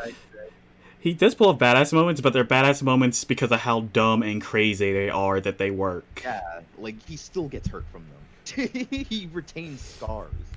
He doesn't just pull it off and just be like, oh, okay, that's cool. I guess I get nothing. Like legit, and the creator said this too, right? Like she does not like to draw the same character design always. So the reason why Lego She and most of the other characters retain scars and stuff is because she just wants to draw something new with them. Oh, okay, that's actually kind of So, cool. Yeah, so usually almost like every like not every few chapters, but a lot of like of the chapters tend to have like different looks for certain characters. And that's also kind of why he keeps his scars. It's also why he loses his teeth. Is a and then there's a situation recently which I'm not going to describe because that's a spoiler, but it's really fucking vulgar. Not vulgar. It's painful. It's nothing of the genital area. Don't worry. oh It's no, god. it's nothing there. It's his head. He retains an injury somewhere around his head. So that I won't describe, but it is permanent. So, but Well, when you and say that, it also kind of yeah, it kind of just he doesn't get head trauma. He just gets something removed. Like and you can see the bones. oh, Gross. oh, That will one day um be a for a spoiler cast on the Beastar series. yeah, it's horrible. Um no, but like you can there's just this growth that you can see through him that it's literally physical at this point. Like it is legit physical, like the growth that he goes through. Like even his body like changes. You can see like uh he's he's becoming stronger, but he's also still becoming a little bit reptile like as he goes through his That stuff. was a spoiler. That was more of a given, but oh, I'm sorry. you've Um ruined it. no, it's not that major. It's not as major as everything else that's going on because I don't want to spoil the rest of that stuff. It's gonna be like literally it stops at the point where right before they tell you who Leoshi's grandfather is. Okay. So it's literally gonna tell you like probably next episode, the episode after that. Um, but yeah, no, he is really such a likable character. Like you can really get behind like his ordeal, even if it's like in a typical sense of like I want to protect everyone. It still is Destiny. Um, he still is very down to earth to how he approaches it. I mean, his whole design seems to be based on just like actual experiences of being a teen, you know? Yeah, Not saying that everybody goes through that, just saying that a lot of the stuff that he feels and thinks. Like, I think back now when I was like 17 or 18, and I was like, I remember like thinking the way that he does. So it's a bit of it's a little relatable, you know? And What I makes it wonder. funny? I think that's just what people kind of hang on to. It's just Yeah, what because. makes it funny is because like you go through all of these like different characters like Juno, you go Juno, Haru, Luis, and then like Lego Shade, Bill, fuck I forgot the Eagle's name. I always um, forget his name too, but he's still a good guy. he's a good character The, too. who, I the just tiger guy? no, that's Bill. Oh, Um, and what makes it hilarious is that even though like back then it would have been like where like schools had like these like niche like groups and everything, it would have been like oh man dude what the fuck is this doesn't look like school, but like coming to it now like in the situation because I'm recently like graduated from high school, not necessarily like recently it's been months, but it's like coming from like a more recent time of high school, it relates so much because it's not necessarily all black and white with the situation of like how each group is and what's a good group and what's a bad group. There is no groups in Beastars. There you can have clubs and you can have friend circles, but by the end of the day, there is some sort of connection with each and everyone. And there's these character types and these character tropes which feel like actual teenagers rather than adults with stupid fucking mindsets. It's actually just people who are kids who think they're adults instead of the other way around. there's So, some like life, yeah. instances. Yeah, well, there's some instances in there that I feel like he overcomplicates things in his own head when Yeah. really it could be a simple solution, but he overcomplicates it to the point, and I mean to the point of it Yeah. becoming a problem. Where I mean, like I said, Again, he when I retains was a lot younger, cars. I used to think a lot more of things, and I'm just like as an adult now, I'm just like, oh, this would have been the easier solution to go with, but I decided to think to be pessimistic and think of every single wrong thing that could happen with it. And I notice he does that sometimes too. Yeah, and the best part about it is again because of like him overcomplicating things and making things worse than they should be. Not only does it make it his life harder, he also retains scars depending on the severity. That's why I relate to Legacy with that. It's just the whole you overthink everything and make things worse. Because I do that. I do that still to this day. Like I'm just you're overthinking constantly. Yeah, like it, you shouldn't like let it like do that. And then there's a situation with like Louis who is like who's too overconfident about like his situation, who learns to over time to like just humble himself. And then there's Juno who is a he's a weird thing because it's like you think like oh she's just like a typical bitch who's over like the protagonist or some shit like that, but it's like it's more of in a sense of like she's more peer pressured to follow these societal values and to try and prove herself rather than it being a situation where she just like wants to get into someone's pants, I, which I that feel would like bring me to Haru, which is a totally different situation. I I feel like that is the a lot of it. It's like I feel like the whole thing is just kind of pointing towards a lot of societal values. Because I noticed Juno tends like she tend to say a lot that like oh he's a wolf and I'm a wolf, so it was kind of like it's meant to be kind of thing. Yeah. And and then she seems like super shocked, not just at the fact that he is in love with Haru, but she's super shocked at the fact that he's in love with Haru, who happens to be a rabbit. And and carnivores and herbivores are already kind of separated, so it's just like I feel like she's focusing more on that than she is just like oh he likes somebody else. Yeah, it's Because I because noticed she does say in her head she's just like what, how could he be in love with a rabbit? I'm just like later okay on then. later on in the manga, she kind of starts to like have that worldview like be shattered, and you'll see like how she like winds up going about it later. And it's quite natural upon how she goes about it.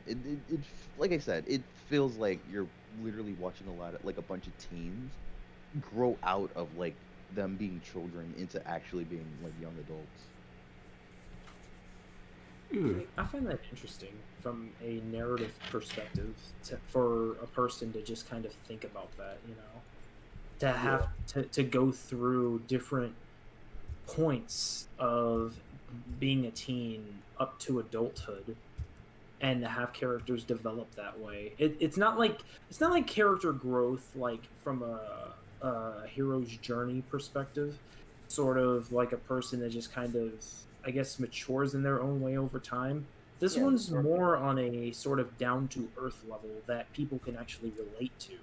yeah, and it's not a situation where it's like where most people would try and make this down to earth situation for their stories, like this down to feel for the character growth, and it just turns on to full on fucking pessimism. 100%.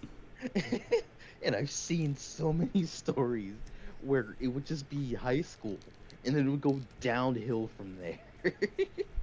The characters become cynical. Super cynical, a lot of bad shit happens, and it's like, what? That's not how that goes though. It's not. The world is a terrible place. It's like the world's just the world. You just gotta live through it. I like to think of it like thinking through death. Like we all know we're gonna die. It's a shitty thing, but we just kind of work through it. Yeah. We know the world has a lot of shitty things that happens, but you gotta just kind of work through it and not let it eat you alive. Reverting back to the actual topic we was talking about, yeah, that is the entire furry fandom. When people are like wanting to get into that, kind of need to like learn how to basically just keep up the tolerance. You just kind of have Yeah, to get through in a Yeah, way, which sucks, but it teaches you. It kind of does teach you to at least have tougher skin in a way where it's like you know people are gonna make fun of you for it, but but you should try to get through it. It's gonna yeah, it basically suck. teaches you, hey, you're gonna have people who don't like you, even if you don't know why. So instead of trying to appeal to that situation, you can always just sit there and ignore it and just not let it be your problem. Because if you continue to let it be your problem, then you're not going to enjoy what you're doing. And yeah. actually, yeah, Sometimes that's just people's goals, just to Piss people fuck off. everything up. Yeah, just to piss people off and just to make you not enjoy something that you really like to do. I don't know why that is. I don't understand the satisfaction that people get from it, but there are definitely people out there that just want to. It's like they're just there to fuck up your day. That's essentially what it is. yeah, Because I know one thing I didn't bring up was the fact of like how I did notice one thing within a problem that persists is the fact that like since we're all on Twitter, things go crazy on Twitter, and people say crazy things always on Twitter, Twitter and, crazy. and people always go to the icon first, and they're like, "Shut up, furry! You have no opinion here." And I'm like, "Why do we have to go for the icon?" No offense, it's like their opinion sucks. Don't get me wrong. What they're saying here is stupid, but I'm not gonna go for the icon because that's like a low ball. Let me actually just defeat their purpose of what they're saying here. I have the same with anime profiles. Like in some discords I'm in, they're just like, if you have an anime profile pic, then your opinion doesn't matter. I'm like, what does that even have to do with the person's comment? I've met some Bro, people I with anime literally have profiles to. with some good points before. Bro, my profile for the past few months has been nothing but Dragonov fucking smiling. Using the Yeah, the face up the fucking app. I'm gonna Uh, have to send you another one. and I've kept this, and yet people have still listened to my opinions despite it being the dumbest fucking icon. Especially if you know what Tekken is, then you definitely think it's probably gonna be the dumbest icon in the world because he never smiles. He doesn't even talk. Did he just do grunts? Yeah, he just does grunts. His entire like voice acting lines are just grunts. Oh my god. He has the grunts and he has like the combat vocals or whatever where he's like fighting. Yeah. And then And when he talks, he's just like, huh. Oh my. when he actually talks, right? For one, you don't hear his voice actor because the only time you can actually see him talking is in the fucking character scenarios in Tekken 6, which sucks because there's no voice acting there. And the thing is, it's not that he can't, he can. He's just voluntarily mute,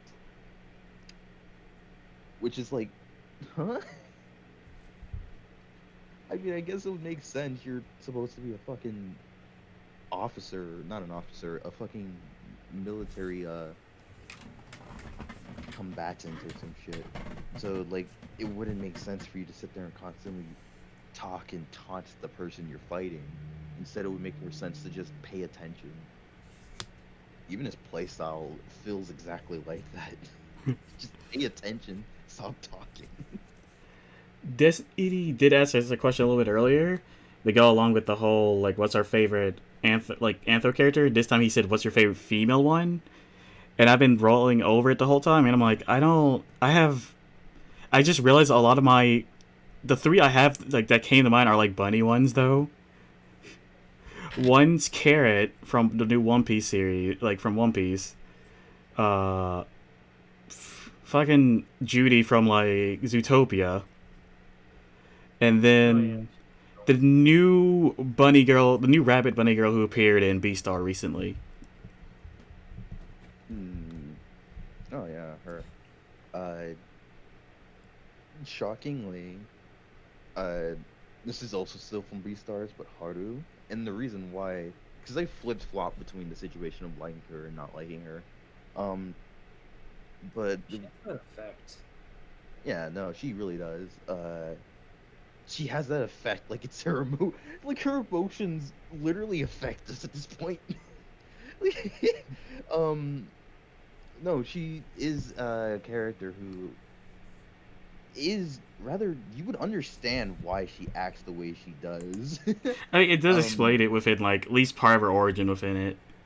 yeah, like just this idea that she doesn't want to feel like she needs to be protected. She wants to feel like wanted.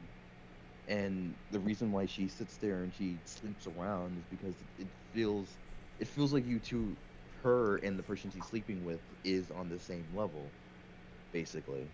And just this idea of just her having this big ass wolf actually come down to her level in a respectful manner that doesn't sit there and actually downplay her in any way, shape, or form is like so new to her that she doesn't know how to process it.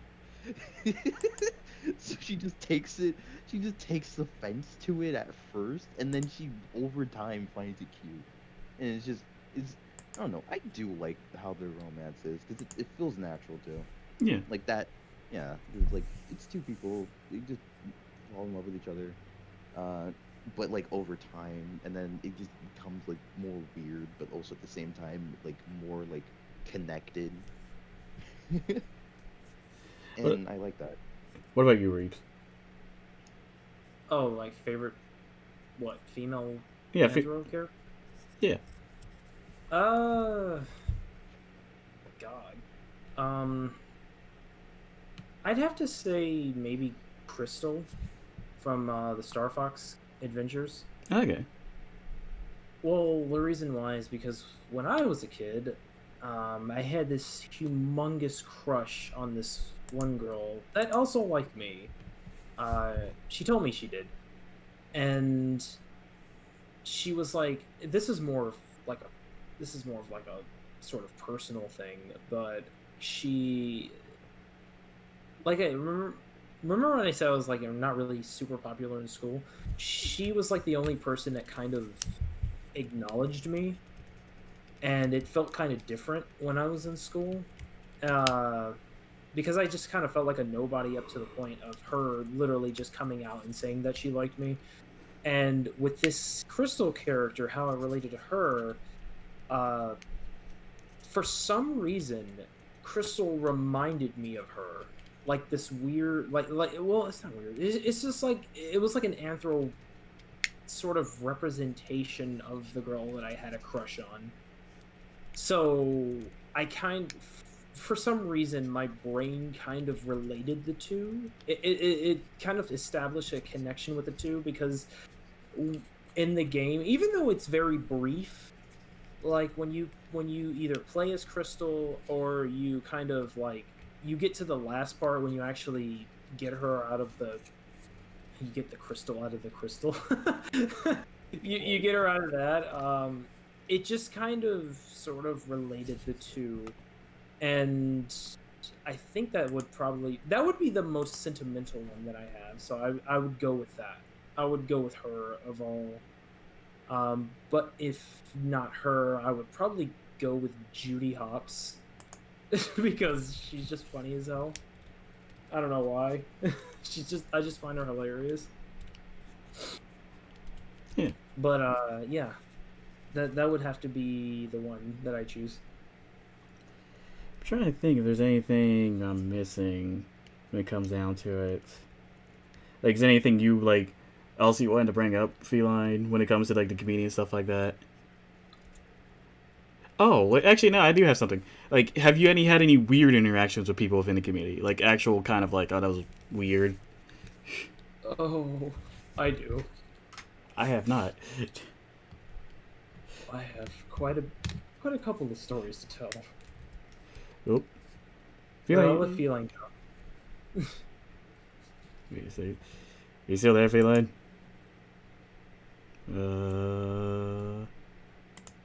This might die.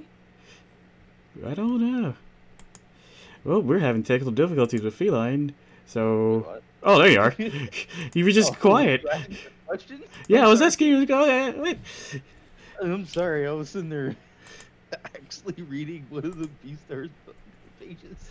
Oh, you're so bored with us that you're like, I'm just gonna read manga real quick. No, you guys were just sitting there talking. I was like, oh shit, there's another chapter. Yeah, the question I had was like, have you had any weird experiences with like the furry community? You're like, oh well, that was weird. Oh, I'm never gonna speak to that person again. Kind of situations. Actually, not really. I mean, yeah, I know there's like shitty and like weird people, but like, I've never had like a personal experience. All right, Like, not one that I can think of. all right, Reeps. It's time for you to show your story chops. Oh my god, I've had weird interactions with furries. I mean, is this like the dick joke one or not?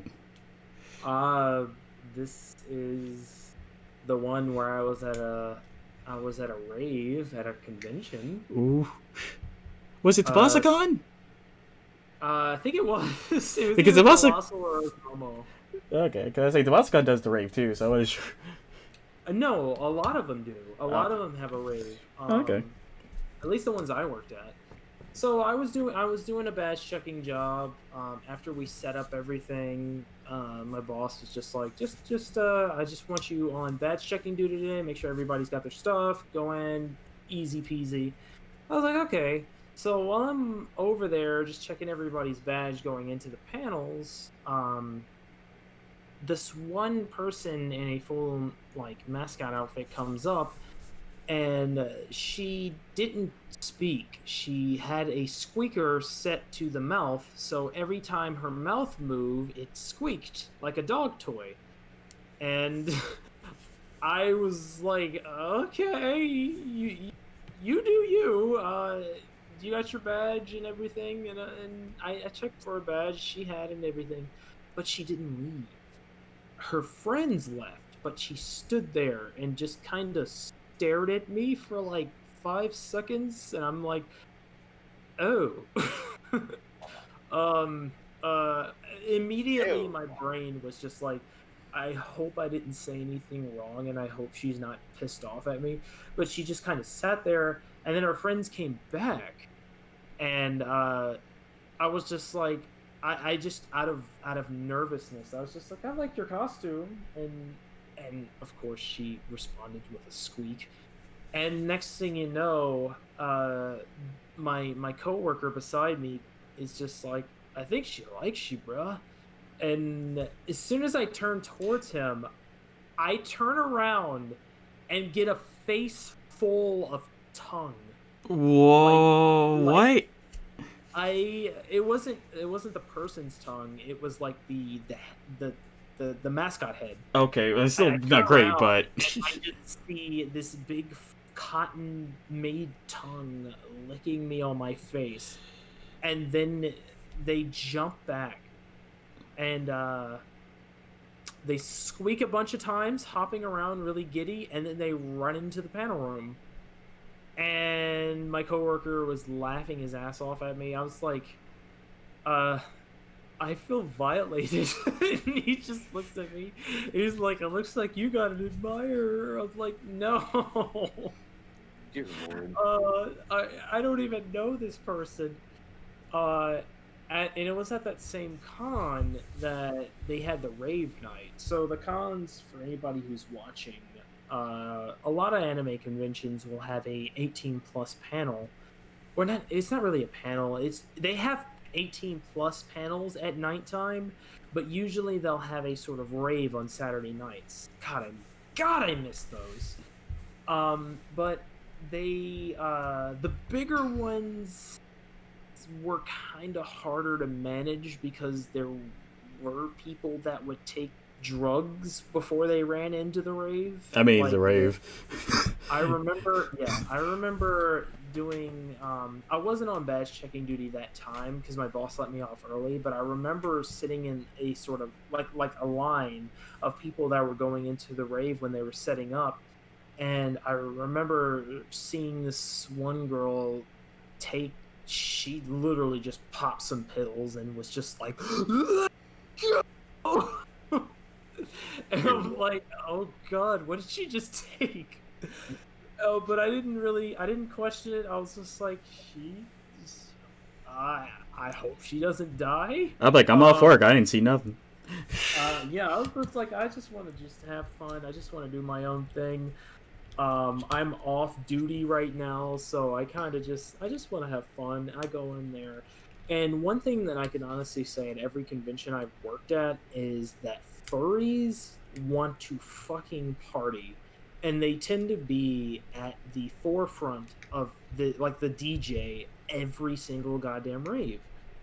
So, at every convention, you have the people that are dancing. You have the people that are posted up on the walls and stuff. You have the people that are on the dance floor, just kind of like getting their groove on. And you have you have the furries who are right at the DJ, right next to the speakers, blasting music out. And they are just doing all kinds of shit out there. So I decided to go I drank a lot that night, so I was a little tipsy that night, and I went out there. I was just trying to have a little bit of fun. I go to the front where all the furries were, and next thing you know, I'm surrounded by them. I'm surrounded by a bunch of them, and we're all dancing, and I'm just like, at the time I was so drunk, I was just like, fuck it, let's just have some fun.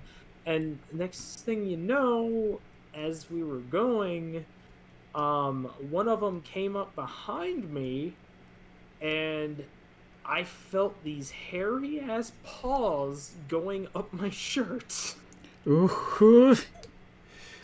I legitimately felt like the way they had designed their paws, it felt like skin, like an actual dog's paw, and I felt that going up my stomach up to my chest. And this person started grinding on my back, and I'm just like, yo, I don't go that way. First of all, and second of all, I'm like, I don't even fucking know you.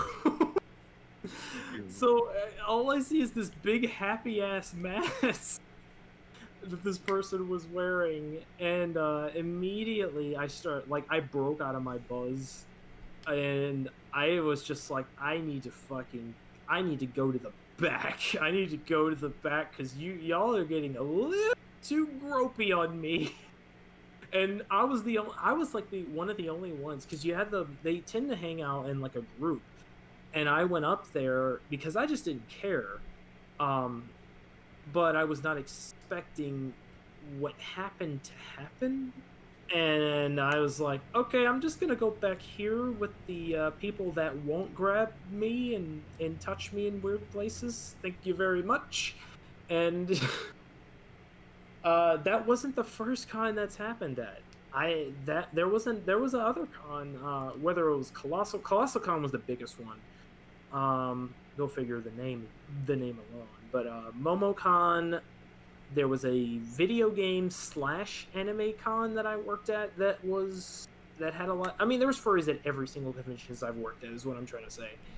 And every single rave, they tend to be at the front with the DJ. And I remember every time I went up there, I was dancing, and there would be this one person that just kind of gets brave and starts grinding all over me, and I'm just like, yo.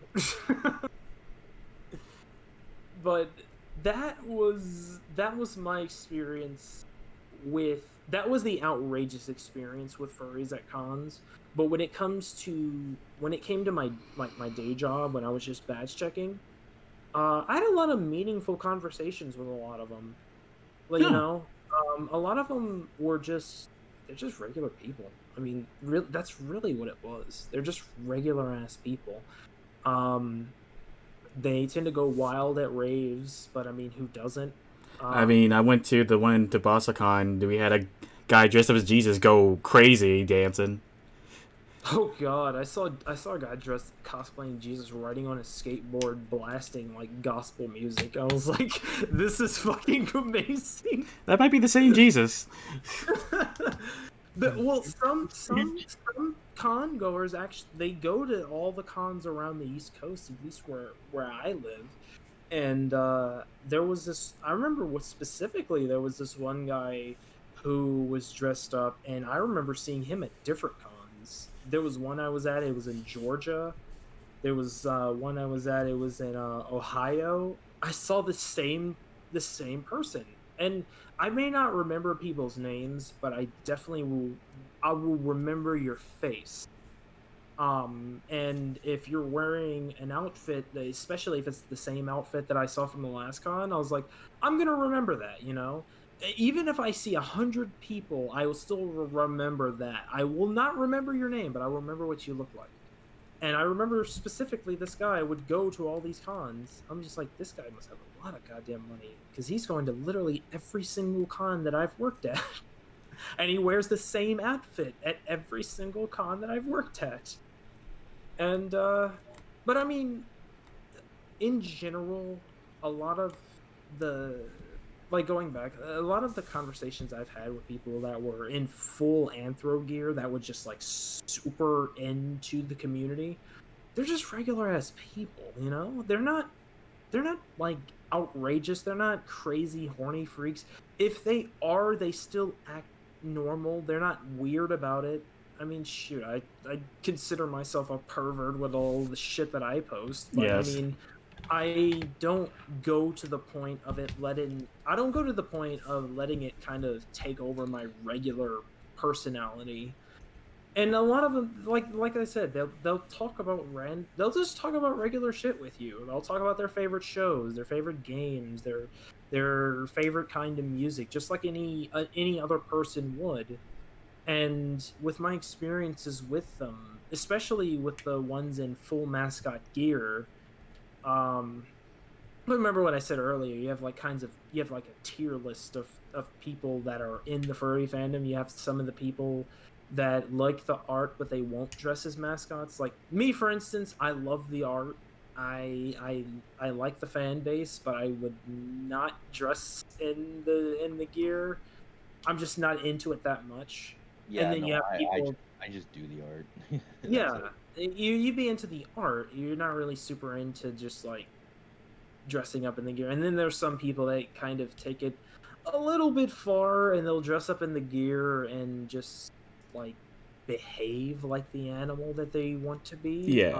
The idea Uh, of being a furry isn't the fact that you're an animal; it's the fact that you're more of a human You're with an animal look. the moment they start acting like animals, that's when it's like you're in the wrong community. Those are other kins you have to. Those are the ones you need to hang out with. That's a whole other situation. Yeah, I mean and some people just they take it a little too far. Like you see the ones that would be on their backs on the floor rolling around with this gigantic piece of yarn. It'd be like a cat for soda, and this person is like playing with this giant ball of yarn rolling around on their back, and I'm just like, oh god, this is so cringy to watch. Mhm. Like just like let me just like go this way. But I mean, I guess deep down, I'm just like they're having fun. You know, they're being themselves. It's cringy as hell to look at, but as long as they're having fun and they're laughing, I mean, that's really all that mattered with a lot of conventions I worked at, as well as just life in general. As long as people just having fun with it, because like I said, I've met not only some cringy furries, but I've met some cringy anime fans too. Like doing what I did, I had to talk to a lot of people, um, and there were some people that would actually try to imitate the character that they were cosplaying, which to me that was cringy. So you'd have a guy that would come up who's dressed as Sanji, and he would try to imitate him in every single way, and I'm just like, oh god, just give me your fucking badge and go inside, please. I Like, don't. don't touch me. Yeah, I'm just like, just Me, go don't touch me. inside. I'm not judging you. I'm not judging you. Just have fun, man. Just go inside. Please stop talking in that silly voice because I'm trying so hard not to laugh. Because some people actually pull it off pretty damn well. Um, there was one person who was they had a super good cosplay and had the voice to match it. I think it was the Joker. It was the Joker. It was this dude who's just as the Joker, and he came in with Harley Quinn. I guess it was either his girlfriend or his wife or somebody. And they came in and he had the voice. He had that voice down. He had that Joker voice down, and he was fucking. He looked like a fucking Joker. I applaud this dude. It And reminded the me of person like that was with him, I applaud. Yeah, I applaud her too because she looked like fucking. She looked. Well, she was dressed as the Harley Quinn from the Suicide Squad. She was dressed as that, not the like the OG Harley Quinn. She was just as like the newer one, but she still pulled it off pretty damn well. And I was like, I fucking applaud you two. Like, goddamn, and you sound like them too. Like, kudos.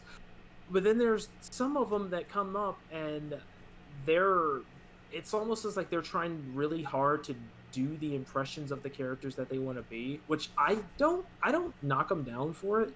I was just like, you really like this character, so who am I to really tell you, like, oh, you can't do this. No, I'm not gonna tell you that. But sometimes it gets a little cringy when you're having to deal with a lot of them that do that, especially the ones that are cosplaying Pokemon, and they just go up and they start speaking in their own. They Oh start calling their own no! name. Yeah, I had a person who was dressed as a Vulpix, and she was just saying her name over and over again. And I'm just like, badge, give me your badge, please. Go inside. This is so good, comfortable for me.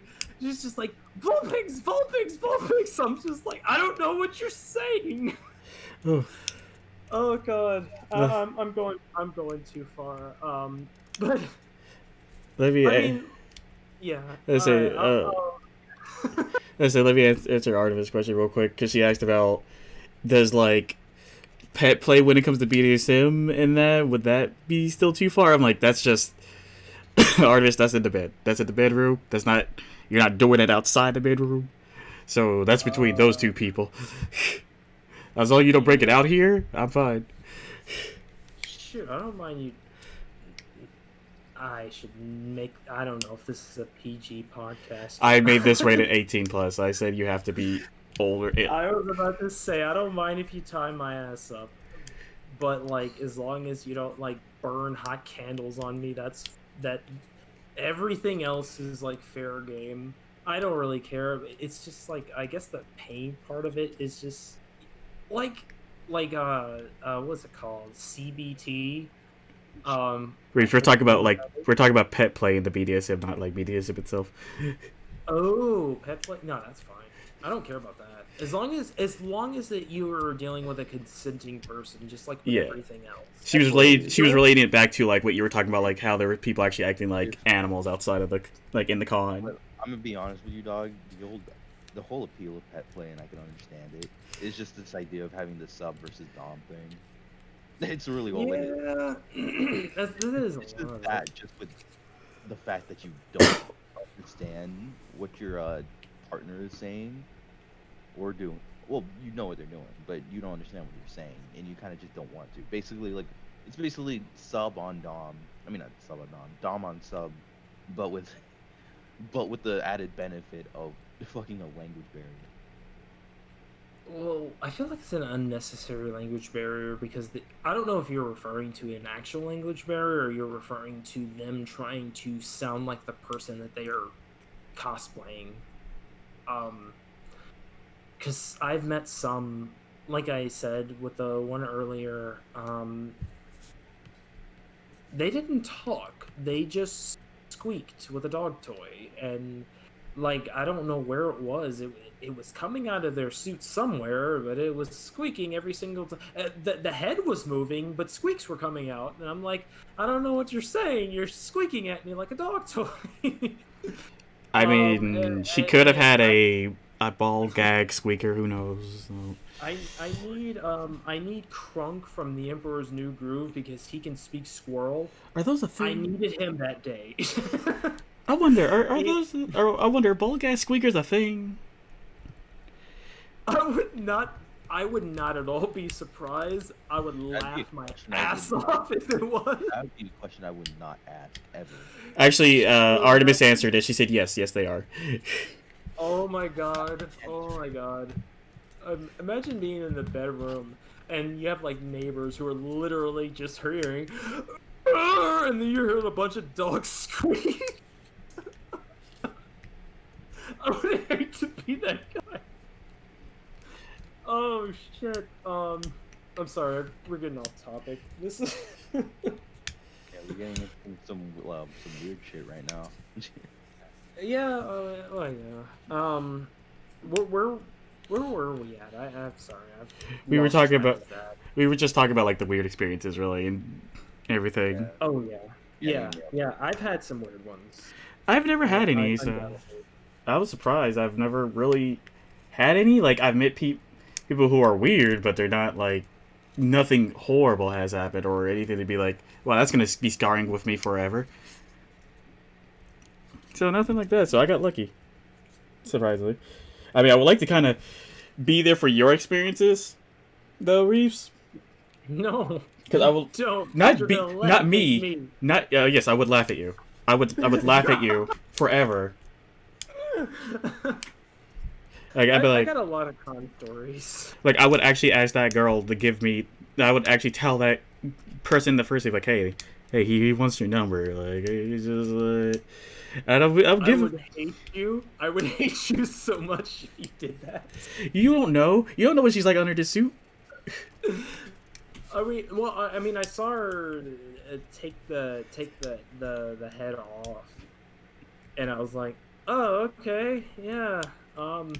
I still feel weird talking to this person because my first interaction was with them squeaking at me, but you know, Yeah. to each their own. And licking you.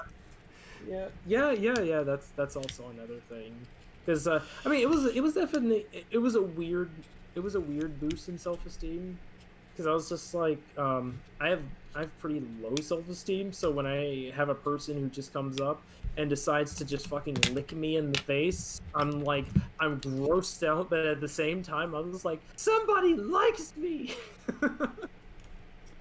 No, I never had a situation like that. My life is fucking sad. I'm not even gonna lie. Like a lot of situations I have going through my entire life is fucking sad. Don't worry, you're young, dude. You'll start going through things. Yeah, I mean, I didn't start going through these until I was like 22 to 24 years old. Um, Oh well, and it I was started just early like, then. well, yeah, I mean, I had a friend who was pretty high up in a lot of like his boss like hosted a lot of cons, and he got me into those for free, and I had like room and board for free. Everything was free. I just had to work a couple of days, and it was awesome. You know, he pretty much just hooked me up. I would drive over there or take a plane, and we would just have fun, and that would literally be it. I don't have to worry about room and board or food or anything. And I got to meet a lot of the guests. Like I met the voice actress of Blossom. God, I wish I could remember her name. I met Vic Mañana. I met the voice actor for Ichigo. Oh god, Also, what? I say that's cool. That's actually really cool. Yeah. Believe it or not, I know like there was that whole thing with Vic Mañana, but before that, I remember I didn't even know who he was, and I was at a it was in a break room because the guests kind of like the guests and the employees, like the I guess the badge checkers, the guards or whatever, uh we would share a lot of the same areas, and we were all in a break room. And I remember I was in the break room, and I was like, it was like one last blueberry muffin left, and I was just like, oh yeah, get the last blueberry muffin. And he just like comes up and he's just like, you gonna eat that? Because we both reached at it at the same time, and I'm like, you know what, nah, you can have it, I don't mind. And then he's like, thanks man, you're the best. And I was like, oh yeah, your pants are fucking awesome, because he had like hot rod designs on his pants. That's the thing about Vic Mañana, he always had weird pants. I was like, yeah, your pants are pretty cool. That's a weird compliment. But I remember my friend slash boss came up to me, he's like, do you know who that was? I'm like, yeah, a guy with some pretty epic pants. And he's like, no, that's Vic Mignogna. He's the voice actor for Edward Elric. I was like, he's a guest? He's like, yeah, yeah, that's who he was. Oh, like I just met a guest. I mean, they're a lot of them are just like regular ass people, just like a lot of the furries that I've talked to. Like I said earlier, it's just like they're just underneath all the the the costume and the fur. They're just regular ass people, and it goes for a lot of things. There are some people that are uppity, but then there are a lot of them that are just like, I made it, but I'm still the same person that I was. So it's weird, you know. Eh. I would so go back to them though. I would so go back to the conventions if I could, because they were a lot of fun. Oh, yeah. Okay, I think we might have actually good. I think we wanted to say unless you guys have anything else you want to bring up real quick. Uh, no, not really. Okay. I feel Well, like that's about it for us. My, I feel like my thing is the takeaway from all of this is that regardless if a person is a furry or not, they're just regular people in a costume. Like I don't treat them any different than I do a lot of people that go to anime conventions that cosplay characters that they love. I don't treat them any different because they are just a person who is enjoying the fan base, and that's essentially what it is. The core of it is the artwork and just characters, like people expressing themselves.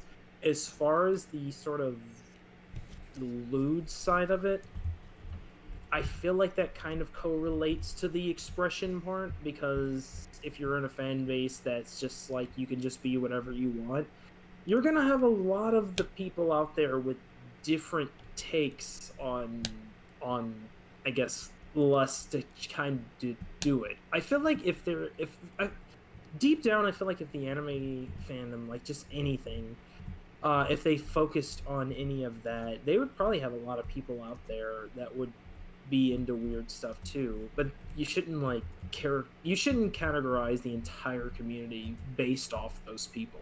Yeah. And it's just we just a lot of people are just pessimistic about a lot of stuff. Though if they don't understand it, then that thing is the enemy, and that's pretty much how it's been. But if you meet a person who claims to be a furry, it doesn't mean that they're just gonna like start acting and barking like a dog. You know, a lot of them are just like I said, they're just into the community, and that's just as far as it goes. And some people are into it more than others. The main thing I have to say is the fact that if you are in the furries at all, like, or you want to be part of the community, be part of the community if you want, and don't be embarrassed by what you like. Just if you like it, you like it. Don't let other people kind of downtrot you or make fun of you. Just go with it. Just be like, yeah, I like this. It's fine, whatever. You don't, okay.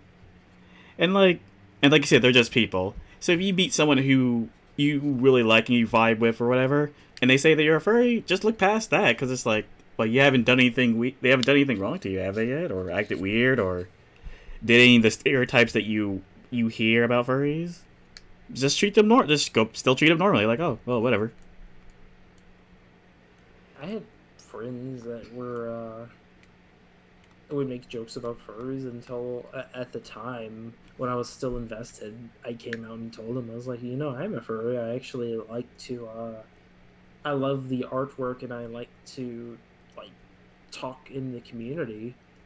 And immediately there was just like, just so you know, this is like you do know that you're admitting you're a furry. I was like, yeah, fuck it, I don't care. Essentially, it was that's. I mean, they haven't really treated me any differently since then, because it was kind of just established that it was just like, I'm the same person that you talked to yesterday. It doesn't matter what I call myself as. I'm literally just the same person you talked to yesterday. So nothing really changed. I'm still making the shitty jokes that I do. Yeah. Well, yeah. Alright then. Before anything else, I'd like to say thank you all for coming on, for both you and both Feline and Reach for coming on today. It was much appreciated. Yeah. Yeah. And I also like to say that I did make a poll on down below for you can go vote for what you like maybe the next podcast topic to be. And one will be me and Feline talking about animation. One where me and Reeps talk about his streaming stuff. One where me and Artemis go into our paranormal and supernatural talk. One where it'd be a Dragon Ball series and the community.